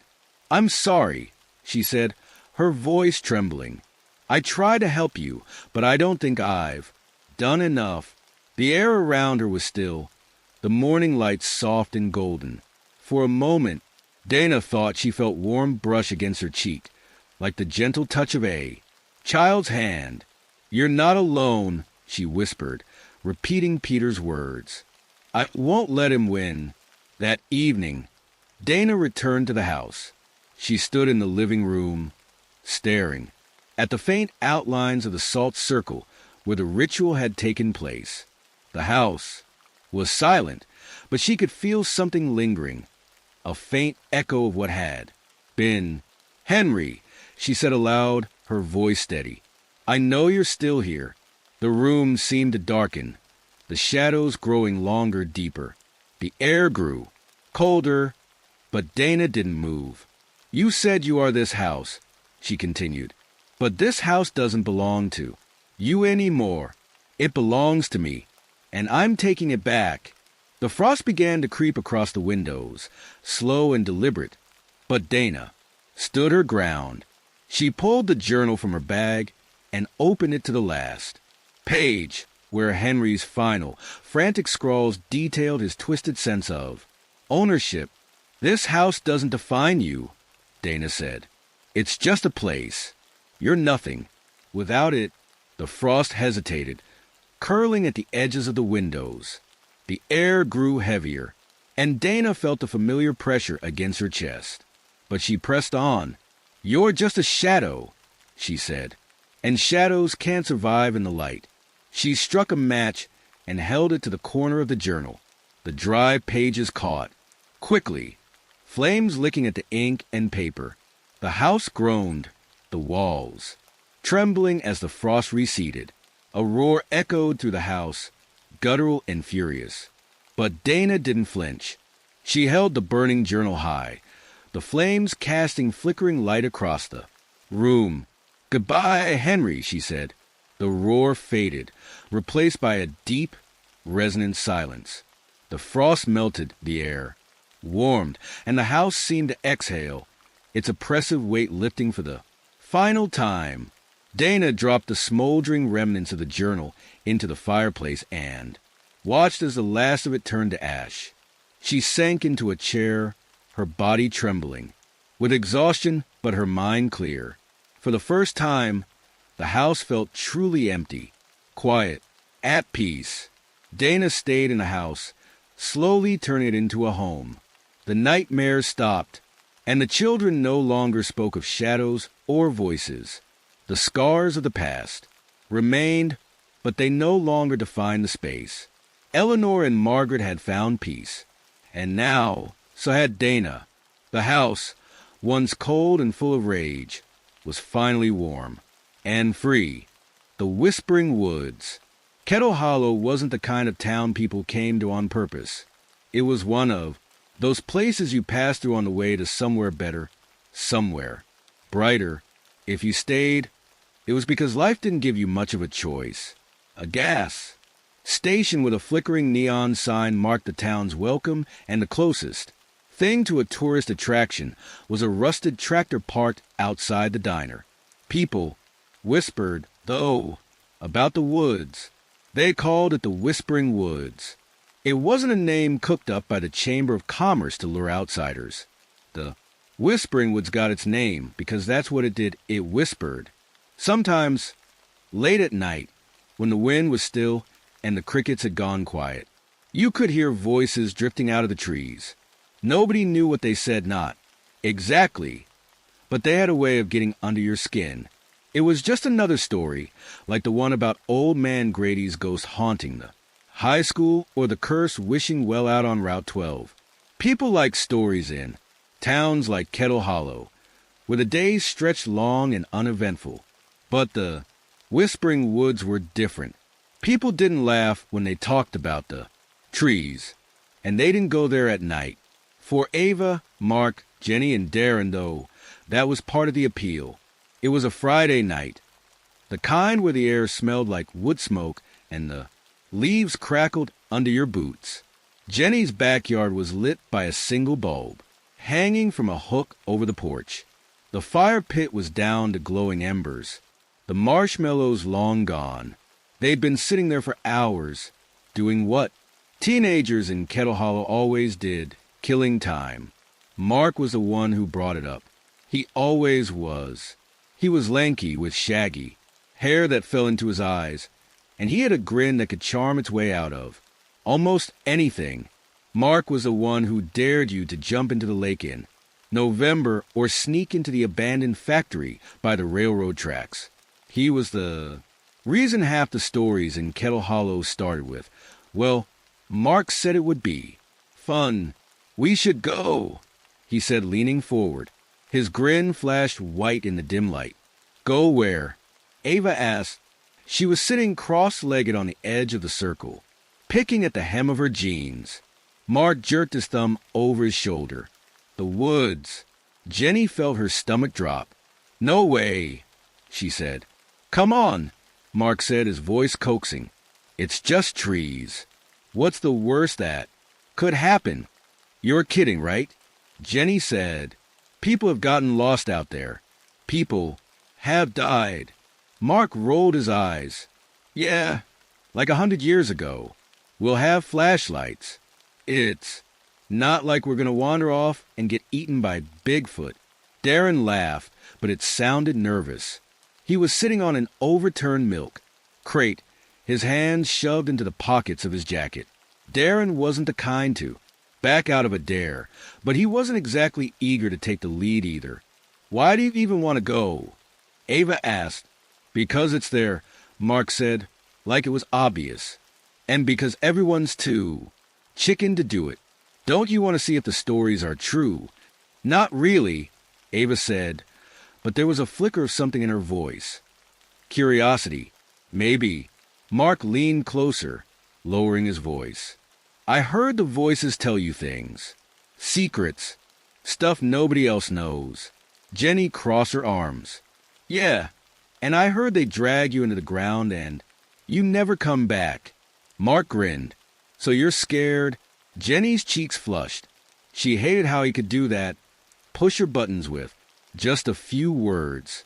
I'm not scared, she said. Prove it, Mark said. Ava groaned. You're such a jerk. But a few minutes later, they were trudging down the dirt path behind Jenny's house, flashlights bobbing in the dark. Jenny was in the lead, her jaw set in a tight line. Mark followed close behind, his grin as wide as ever. Ava and Darren brought up the rear, their footsteps dragging. The woods rose up in front of them, a wall of shadows that seemed to swallow. The moonlight. The air was colder here, and the smell of damp earth hung heavy. In their noses. "I don't like this," Ava said. "It's fine," Mark said. "We're not even in yet." They stepped across the invisible boundary, and the world changed. The sounds of the town, cars on the highway, dogs barking, faded away. The only sound was the crunch of their boots on the leaves and the faint rustle of branches. Overhead, Jenny shivered. "Let's just go a little way in and then turn around, okay?" Mark didn't answer. He was already ahead of them, his flashlight sweeping the ground.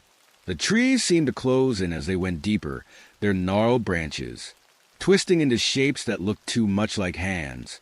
The path was narrow, barely more than a game trail, and the undergrowth snagged at their clothes. It didn't take long for the whispers to start. Jenny heard at first a low, murmuring sound, like the hum of a far-off conversation. She stopped in her tracks, her heart thudding in her chest. "Do you hear that?" she whispered. "Hear what?" Mark asked, turning around. "That," Jenny said. "The voices." Ava stopped too, her head cocked to one side. "I don't hear anything." Mark smirked. "See? It's all in your head." Jenny glared at him, but she didn't say anything. The sound was faint, almost like. It wasn't really there, but it set her teeth on edge. They kept walking, the tension growing with every step. The path twisted and turned, leading them deeper into the woods. Jenny's flashlight flickered and she smacked it against her palm, the beam steadying. "Maybe we should go back," Darren said. His voice was tight, his eyes darting. "Around? We just got here," Mark said. "That's kind of the point," Ava said. "We came, we saw, we prove we're not scared. Let's go." But Mark wasn't listening. His flashlight had landed on something half buried in the ground. He knelt down, brushing away the dirt with his hands. "What is it?" Jenny asked, her voice sharp. Mark didn't answer. He pried the object loose, holding it up for the others to see. It was a wooden box, its surface blackened and scarred. The lid was held shut by a rusted latch. "That's not creepy at all," Ava said. Mark grinned. "You're just mad you didn't find it first." "Don't open it," Jenny said. Mark raised an eyebrow. "Why not?" "Because it's weird and old and probably cursed," Jenny snapped. Mark ignored her. He flipped the latch open, the metal squealing in protest, and lifted the lid. Inside was a bundle of papers tied with a red ribbon, a small, rusted knife, and a wooden carving of a face. The face was twisted, its mouth open in a silent scream. "That's disgusting," Ava said, stepping back. Mark held up the carving, turning it over in his hands. "What do you think it is?" "I think it's creepy and we should leave it alone," Jenny said. Mark grinned. "Where's your sense of adventure?" Jenny opened her mouth to argue, but the sound stopped her. The whispers were louder now, no longer just a faint murmur. They were voices, distinct and sharp, and they seemed to be coming from all around them. "Mark," Darren said, his voice shaking. "Put it back." But Mark didn't move. His eyes were fixed on the carving, his grin fading. "Mark," Jenny said, louder this time. He looked up, and for the first time, Jenny saw something in his face she'd never seen before. Fear. The woods had them now. The air in the woods seemed heavier now, thick and damp, like breathing through wet cloth. Jenny's flashlight felt cold in her hand, the metal biting against her palm. Mark was still crouched over the box, staring down at its contents. No one spoke. The whispers filled the silence, growing louder, closer. "Mark," Darren said again, his voice trembling. "Just put it back, man. This isn't funny anymore." "It's not supposed to be funny," Mark muttered. He didn't look up. Jenny stepped forward, her nerves jangling like piano wires.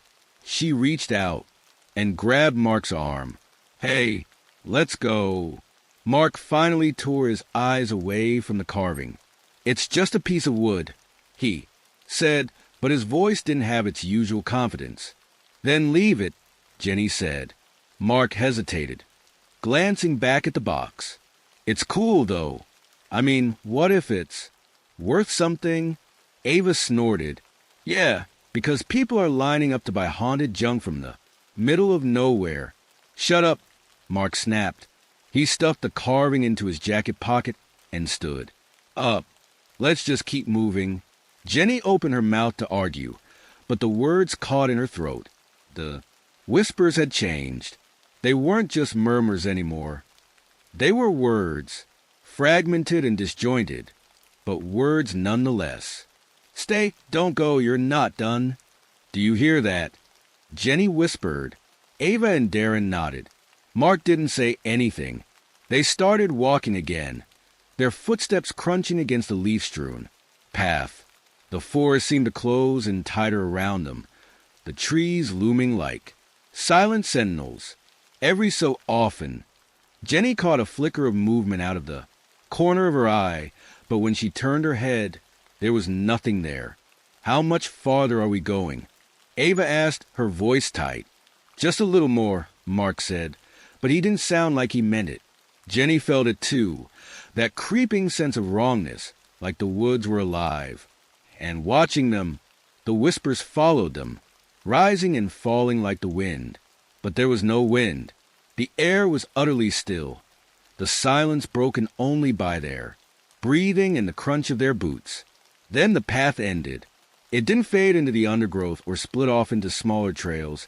It just stopped, as if the forest itself had decided they'd gone far enough.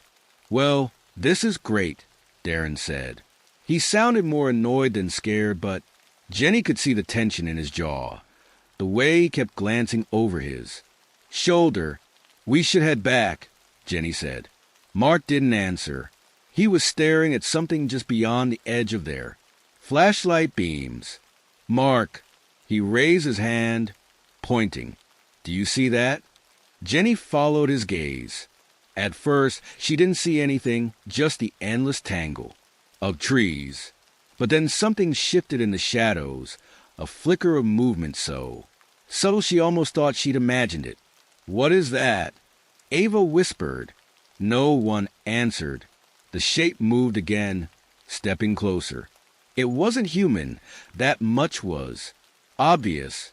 It was taller than any person could be, its body twisted and angular, like it had been assembled from broken bones. Its face, or what might have been its face, was obscured by the darkness, but its eyes glowed faintly, a sickly yellow, light that seemed to pierce through the gloom. Run, Jenny whispered. No one moved. I said run. That broke the spell. They turned and bolted back down the path, their flashlights bouncing wildly as they stumbled over roots and rocks. The whispers rose to a deafening roar, the words overlapping and colliding until they were an incomprehensible torrent of sound. Jenny didn't dare look back. She could hear something crashing through the undergrowth behind them, something that moved too fast, too deliberately to be. An animal. Her lungs burned. Her legs felt like lead, but she didn't stop. Ava screamed. Jenny skidded to a halt, her heart hammering in her chest. Ava had tripped, her flashlight rolling away into the darkness.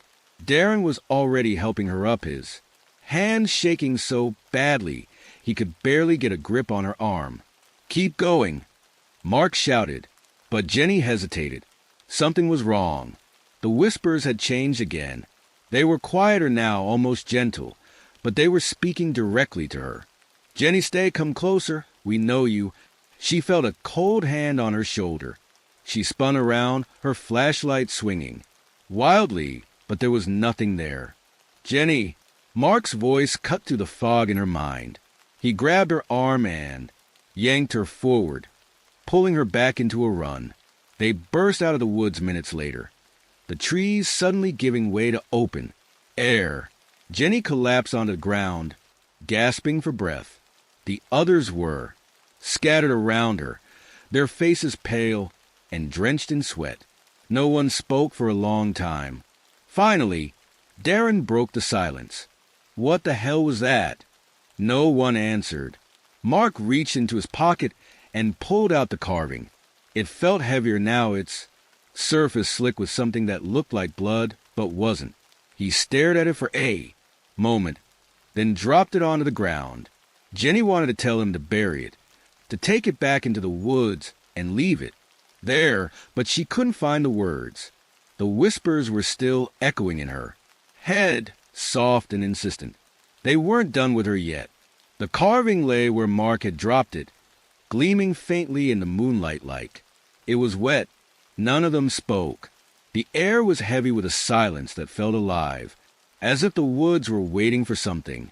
Jenny's breath came in short gasps, her chest tight with the weight of what had just happened. Mark was the first to break the silence. "I'm going home," he said, his voice strained. He was trying to sound like himself, like the guy who didn't scare easily. But Jenny could hear the tremor beneath the words. "You can't just leave it here," Ava said.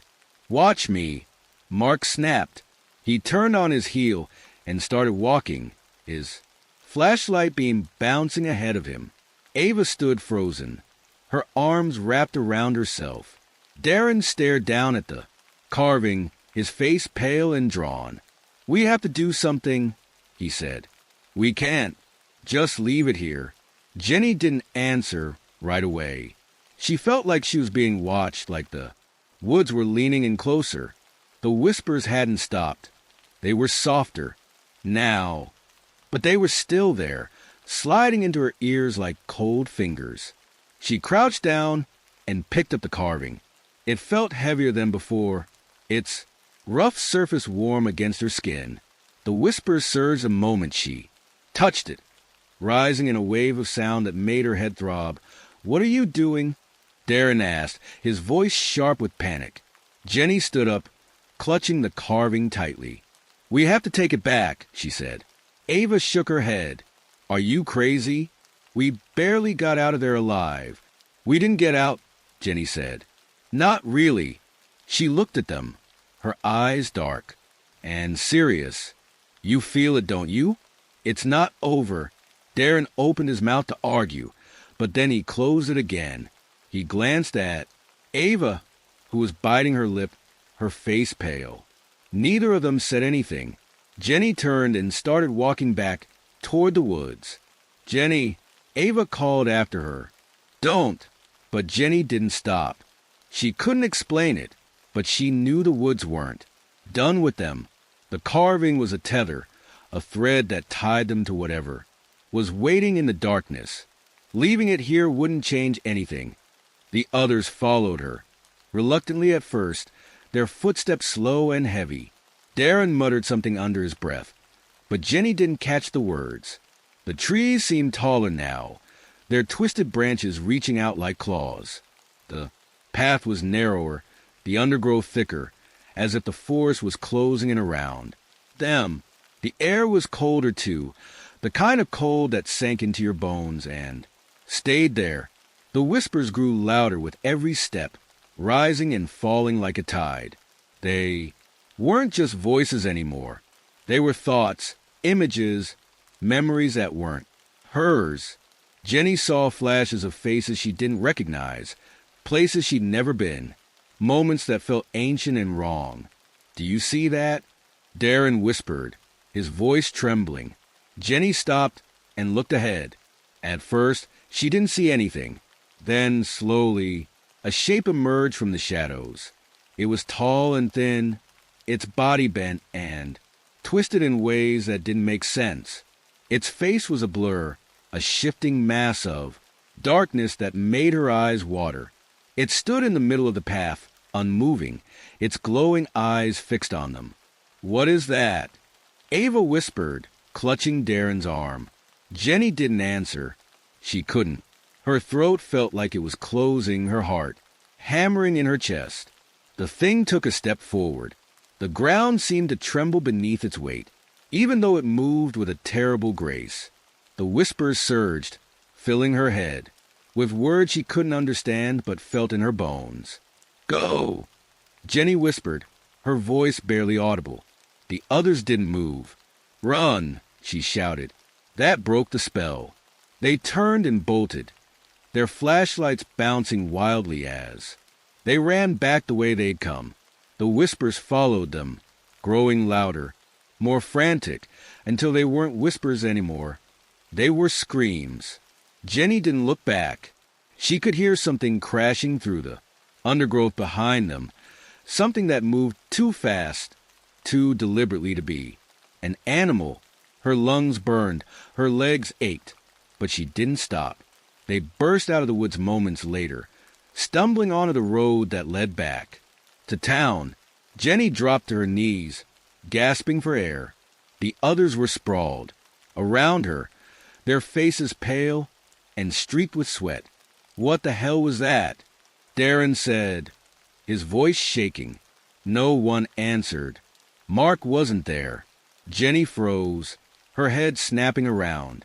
"Where's Mark?" Ava shook her head. "He left before us. He said he was going home." "Then why isn't he here?" Jenny demanded. The others exchanged uneasy glances. Darren stood up, brushing dirt off his jeans.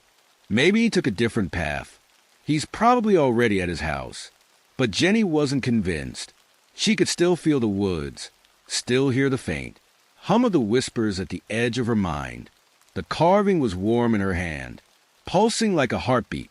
"Something's wrong," she said. Darren sighed. "Something's been wrong all night. Let's just get out of here." Jenny hesitated, then nodded. They started walking toward town, their steps slow and unsteady. The whispers faded as they moved away from the woods, but Jenny couldn't shake the feeling that they were still being watched. By the time they reached the edge of town, the first light of dawn was creeping. Over the horizon, the streets were empty, the houses dark and silent. It felt like they'd stepped into another world, one that didn't quite belong to them anymore. Jenny stopped outside Mark's house, her stomach twisting with unease. The windows were dark, the curtains drawn. She hesitated, then walked up to the front door and knocked. There was no answer. She knocked again, harder this time. Still nothing. "Maybe he's asleep," Darren said. Jenny shook her head. "No, something's wrong." Ava sighed. "You're being paranoid. He probably doesn't want to talk to us after what happened." But Jenny couldn't shake the feeling that Mark hadn't made it out of the woods. Jenny's fist hovered over the door for a moment before she knocked again. Harder this time. The sound echoed in the stillness of the early morning. Ava and Darren stood a few steps behind her, their faces pale in the pale dawn light. "Jenny," Darren said, his voice low, "if he doesn't want to answer, maybe we should." "Mark wouldn't ignore me," Jenny snapped. Her own words surprised her, the sharpness in them cutting through the air. But deep down, she wasn't sure if she was angry at Mark or terrified that he wasn't inside at all. The whispers had quieted, almost faded entirely, but their absence felt wrong, like the woods were holding their breath, waiting. Jenny's hand was still wrapped around the carving.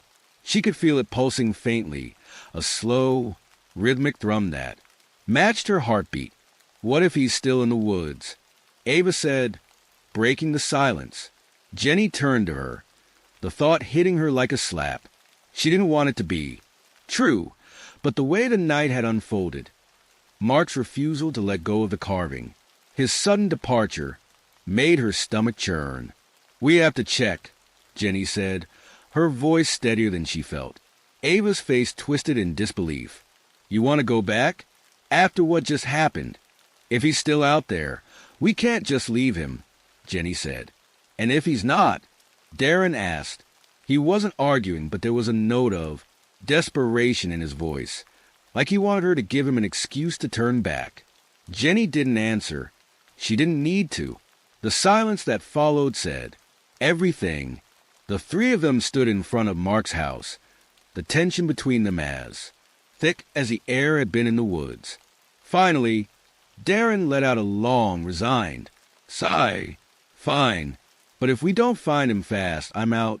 Ava shook her head, muttering something under her breath, but she followed as Jenny turned and headed back toward the woods. The woods looked different in the early light. The shadows were softer, the shapes of the trees less menacing, but the path still felt wrong. The air still carried that strange, oppressive weight. Jenny led the way, the carving heavy in her pocket. She hadn't wanted to bring it, but every time she thought about leaving it behind, her chest tightened with a sense of dread she couldn't explain. The whispers started again as soon as they stepped into the trees. They were faint, barely audible, but they were there, curling around them like smoke. Jenny glanced back at Ava and Darren. Darren's jaw was tight, his flashlight gripped so hard his knuckles were white. Ava was hugging herself, her face set in a mask of determined fear. They didn't speak as they moved deeper into the woods. The path twisted and turned in ways Jenny didn't remember, leading them in circles that made her head spin. She kept her eyes on the ground, looking for any sign of mark, footprints, dropped belongings, anything. Jenny, Darren said suddenly, his voice sharp. She stopped and turned. He was pointing at something up ahead, his flashlight, beam trembling as it illuminated the shape of a figure standing in the middle of the path. For a moment, Jenny thought it was Mark. The figure was tall, its shoulders hunched, its head tilted to one side. But as they got closer, she realized it wasn't. Him, it wasn't anyone. The thing in the path was made of wood. Twisted branches and vines formed the rough outline of a person, its face a blank, featureless mask.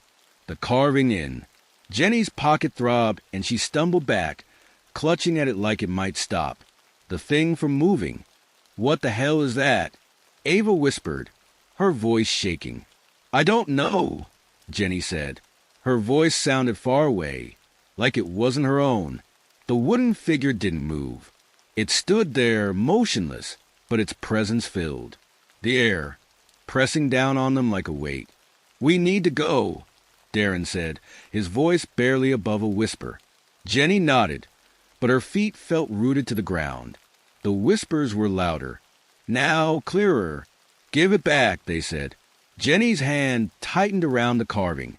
Jenny, Ava grabbed her arm, yanking her back. The figure twitched. It was subtle, almost imperceptible, but Jenny saw it. The slight tilt of its head, the way its branches seemed to stretch just a little farther. They ran. The path blurred around them as they sprinted deeper into the woods. The whispers chasing them, growing louder, more insistent. Jenny didn't know where she was going. She just knew she had to get away from the thing in the path. But the woods didn't let them go. The trees seemed to shift and close in, blocking their way, forcing them down unfamiliar trails. The whispers were inside her head, now, seeping into her thoughts, filling her with images she didn't want to see. Mark's face flashed before her eyes, his expression frozen in a scream. Stop! Ava's voice cut through the chaos, and Jenny skidded to a halt nearly, colliding with her. They had reached another clearing, but this one was different. The ground was bare, the trees forming a perfect circle around them. In the center was a pit, its edges lined with stones. Jenny's chest tightened as she stared at the pit. It felt familiar, like she'd seen it before, but she couldn't remember when. The box, Darren said, his voice trembling. This is where we found it. Jenny stepped closer, her hand still clutching the carving. The whispers were deafening now, a chaotic cacophony that made her head throb. She knew what she had to do. Jenny, wait, Ava said, grabbing her arm. You don't know what'll happen if you... I have to, Jenny said, her voice shaking. It's the only way. Before Ava could stop her, Jenny stepped to the edge of the pit and dropped the carving in. The whispers stopped. For a moment, the world was silent. The air felt lighter, the oppressive weight, lifting as if the woods had released them. Jenny let out a shaky breath, her knees buckling, but then the ground began to tremble. The ground shook beneath Jenny's feet, a low rumble that seemed to come from deep within the earth. She staggered back from the edge of the pit, her heart pounding in her chest. Darren grabbed her arm to steady her, his face pale and drawn. "What did you do?" Ava whispered, her voice trembling. Jenny didn't answer. She couldn't. Her eyes were fixed on the pit, where the carving had disappeared into the darkness. The ground around it began to crack, thin lines spreading outward like veins, glowing faintly with a sickly green light. The whispers came back, louder and sharper, like a scream tearing through her mind. They weren't just in her head anymore. The air around them buzzed with the sound, the words overlapping and twisting until they were impossible to understand. Ava covered her ears, dropping to her knees. Darren shouted something, but his voice was swallowed by the noise. And then the pit erupted. The ground exploded in a shower of dirt and stones, the force knocking them all backward. Jenny hit the ground hard, the breath knocked out of her lungs. When she looked up, she saw it. Something was rising from the pit, its form shifting and writhing as it emerged. It wasn't solid, not exactly. Its body was made of shadow and smoke, twisting into shapes that hurt to look at. Eyes blinked open across its surface, glowing a pale, sickly yellow. The whispers became a roar, the creature's presence pressing down on them like a physical weight. Jenny couldn't move, couldn't breathe. Her body felt frozen, pinned to the ground by an invisible force. The creature turned its many eyes toward her. "You brought me back." The voice wasn't a whisper anymore. It was deep and resonant, shaking the air. Around them, Jenny felt it in her bones, a vibration that made her teeth ache. I didn't mean to," she stammered, her voice barely audible over the noise. The creature tilted its head, its form shifting like smoke in a breeze. "You did. You took what was mine." Jenny realized it wasn't looking at her. It was looking at the others. Darren and Ava were frozen too, their faces pale and their eyes wide with terror. The creature's gaze lingered on Darren. "You trespassed. You took what belonged to me. You will pay." "No," Jenny shouted, finding her voice at last. She scrambled to her feet, her legs shaking beneath her. "It wasn't them. It was me. I took it." The creature turned to her, its many eyes narrowing. "You speak the truth, but you are all mine now." Jenny's heart sank. She could feel it, the pull of the woods, the way they seemed to wrap around her like chains. She had brought this thing back, and now it was claiming them. "I'll stay," she said, her voice shaking. "I'll stay if you let them go."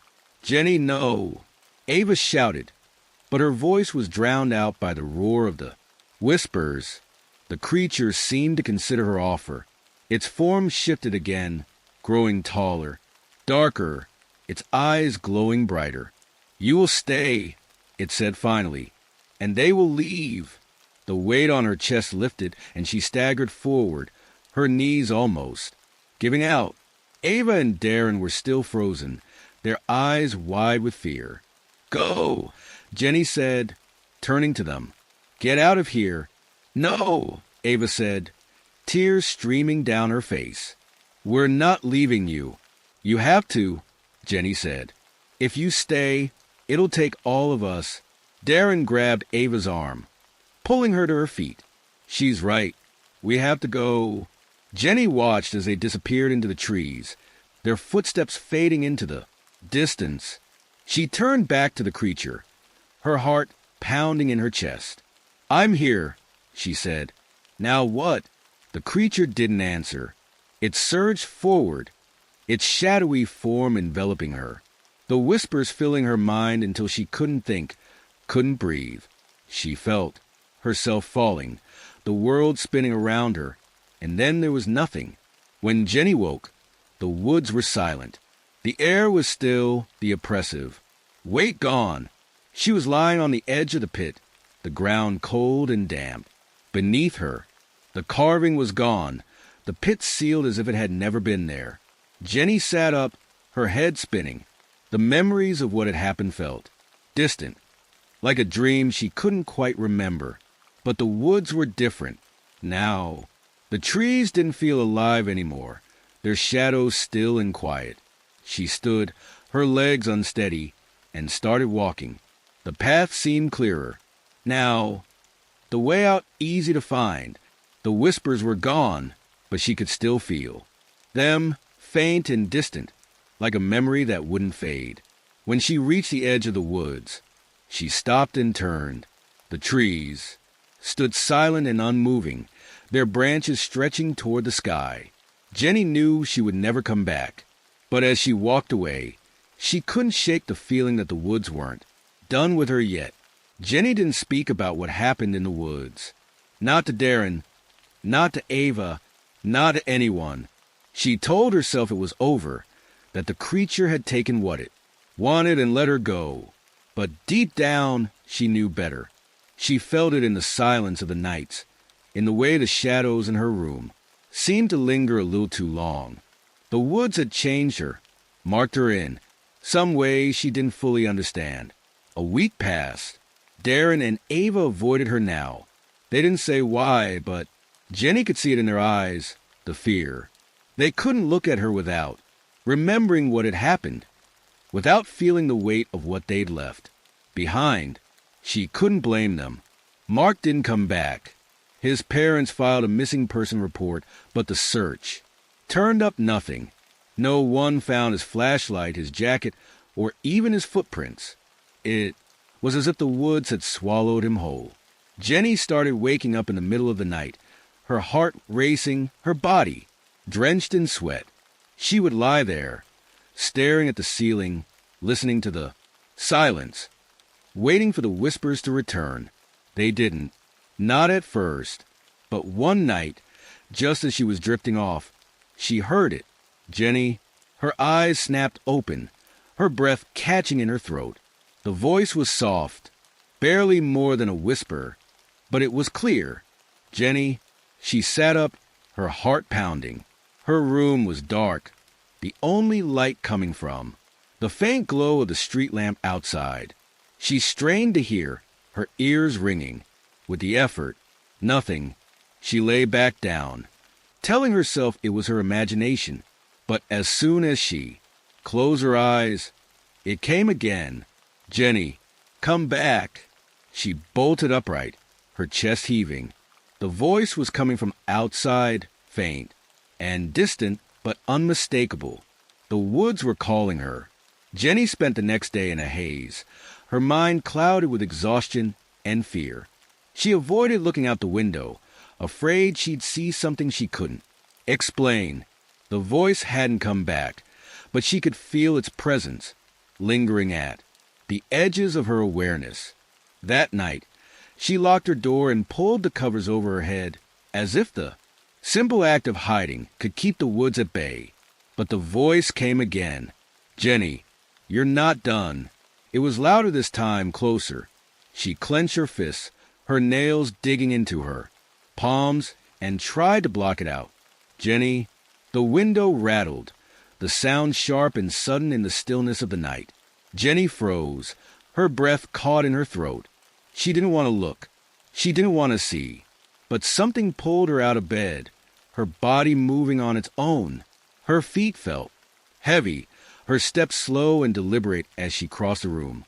The whispers grew louder with each step, wrapping around her like a net. When she reached the window, she hesitated. Her fingers hovered over the curtain, trembling. Jenny, she pulled the curtain aside. The woods were there, dark and endless, their twisted branches reaching toward the sky. At first, she didn't see anything. Then, slowly, a figure stepped out of the shadows.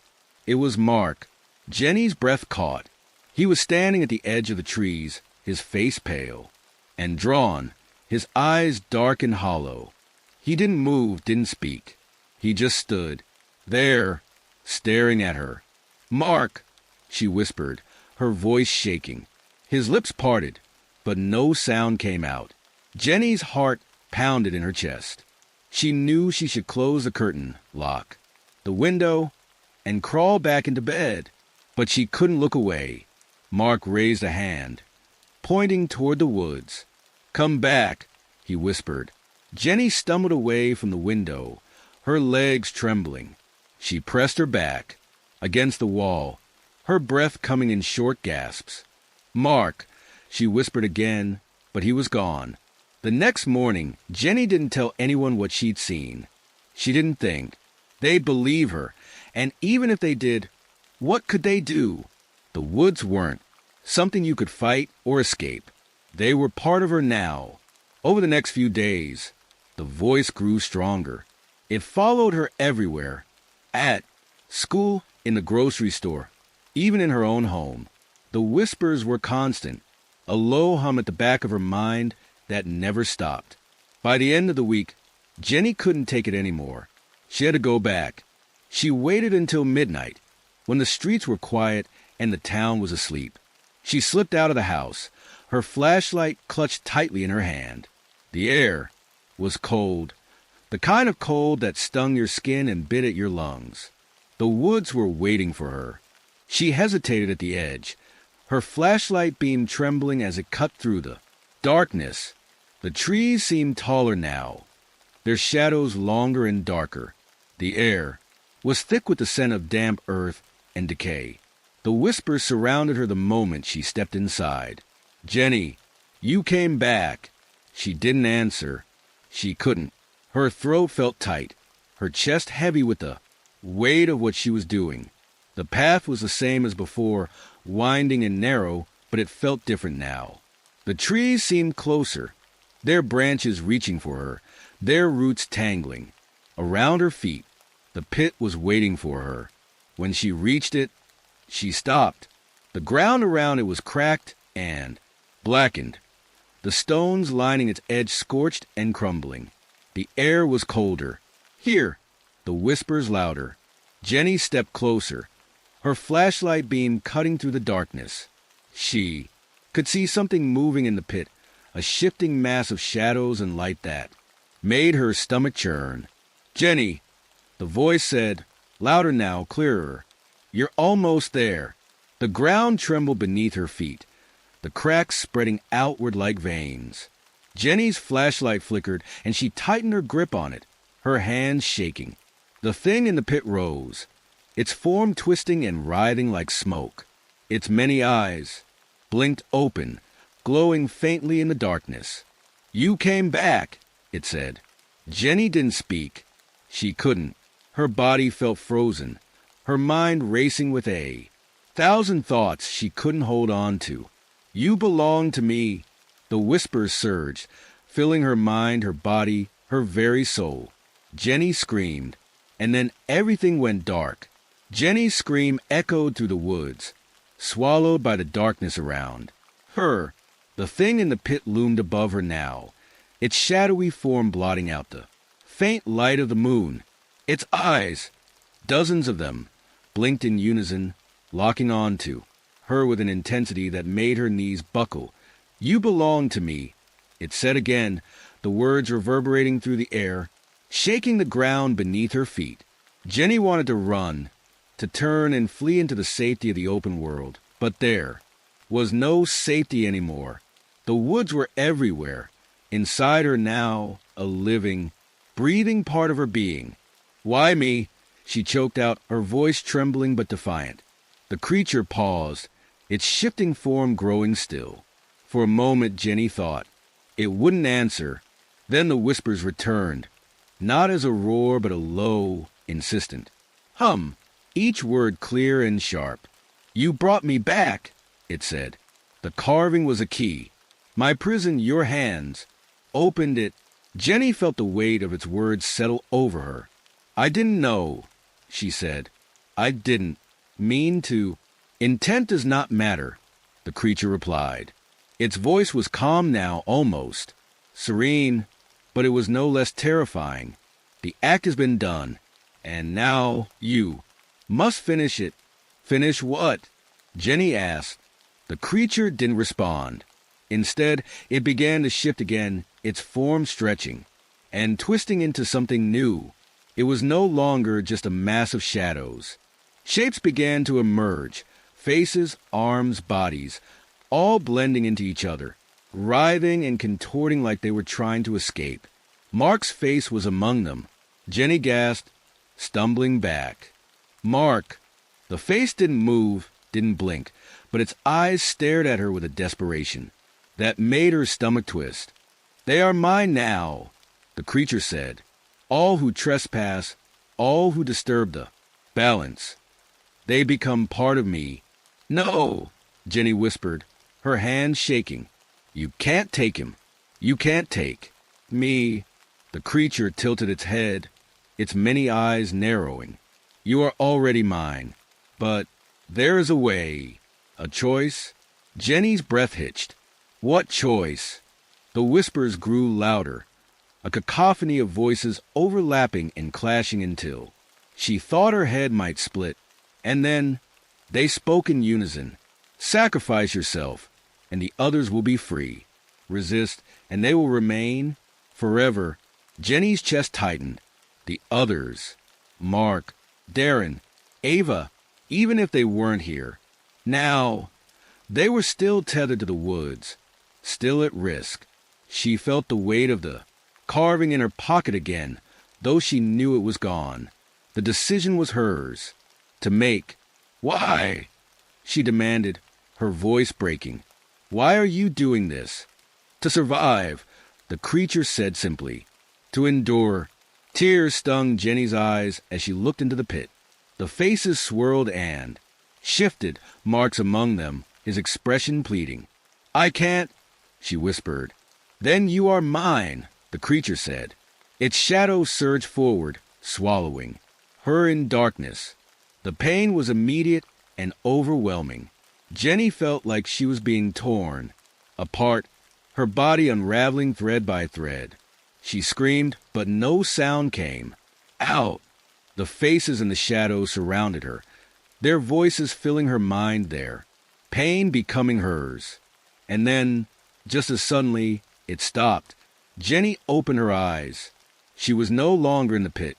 She was standing at the edge of the woods, the trees behind her silent and still. The air was cold, the sky streaked with the first light of dawn. She looked down at herself, half expecting to see blood or scars. But there was nothing. She was whole, but something was wrong. The whispers were gone, but they had left a void, a silence that pressed against her like a weight. She turned, her gaze drawn back to the woods. The trees loomed in the distance, their shadows long and sharp. Mark was standing there. Jenny's heart skipped a beat. He looked different, paler, thinner, but it was him. He stepped forward, his movements slow and deliberate. Mark, she called, her voice trembling. He didn't answer. He stopped at the edge of the woods, his eyes locking onto hers. For a moment, Jenny thought he might smile, might say something to break the tension that hung between them, but he didn't. He turned and walked back into the woods, disappearing into the shadows. Jenny never saw him again. Darren and Ava avoided her after that, their fear of the woods bleeding into their fear of her. They didn't talk about that night, didn't talk about Mark or the whispers or the thing in the pit. The woods remained silent and unyielding, a dark stain on the edge of Kettle. Hollow. The locals still whispered about them, still warned their children to stay away. But Jenny knew the truth. The woods were alive, and they were waiting.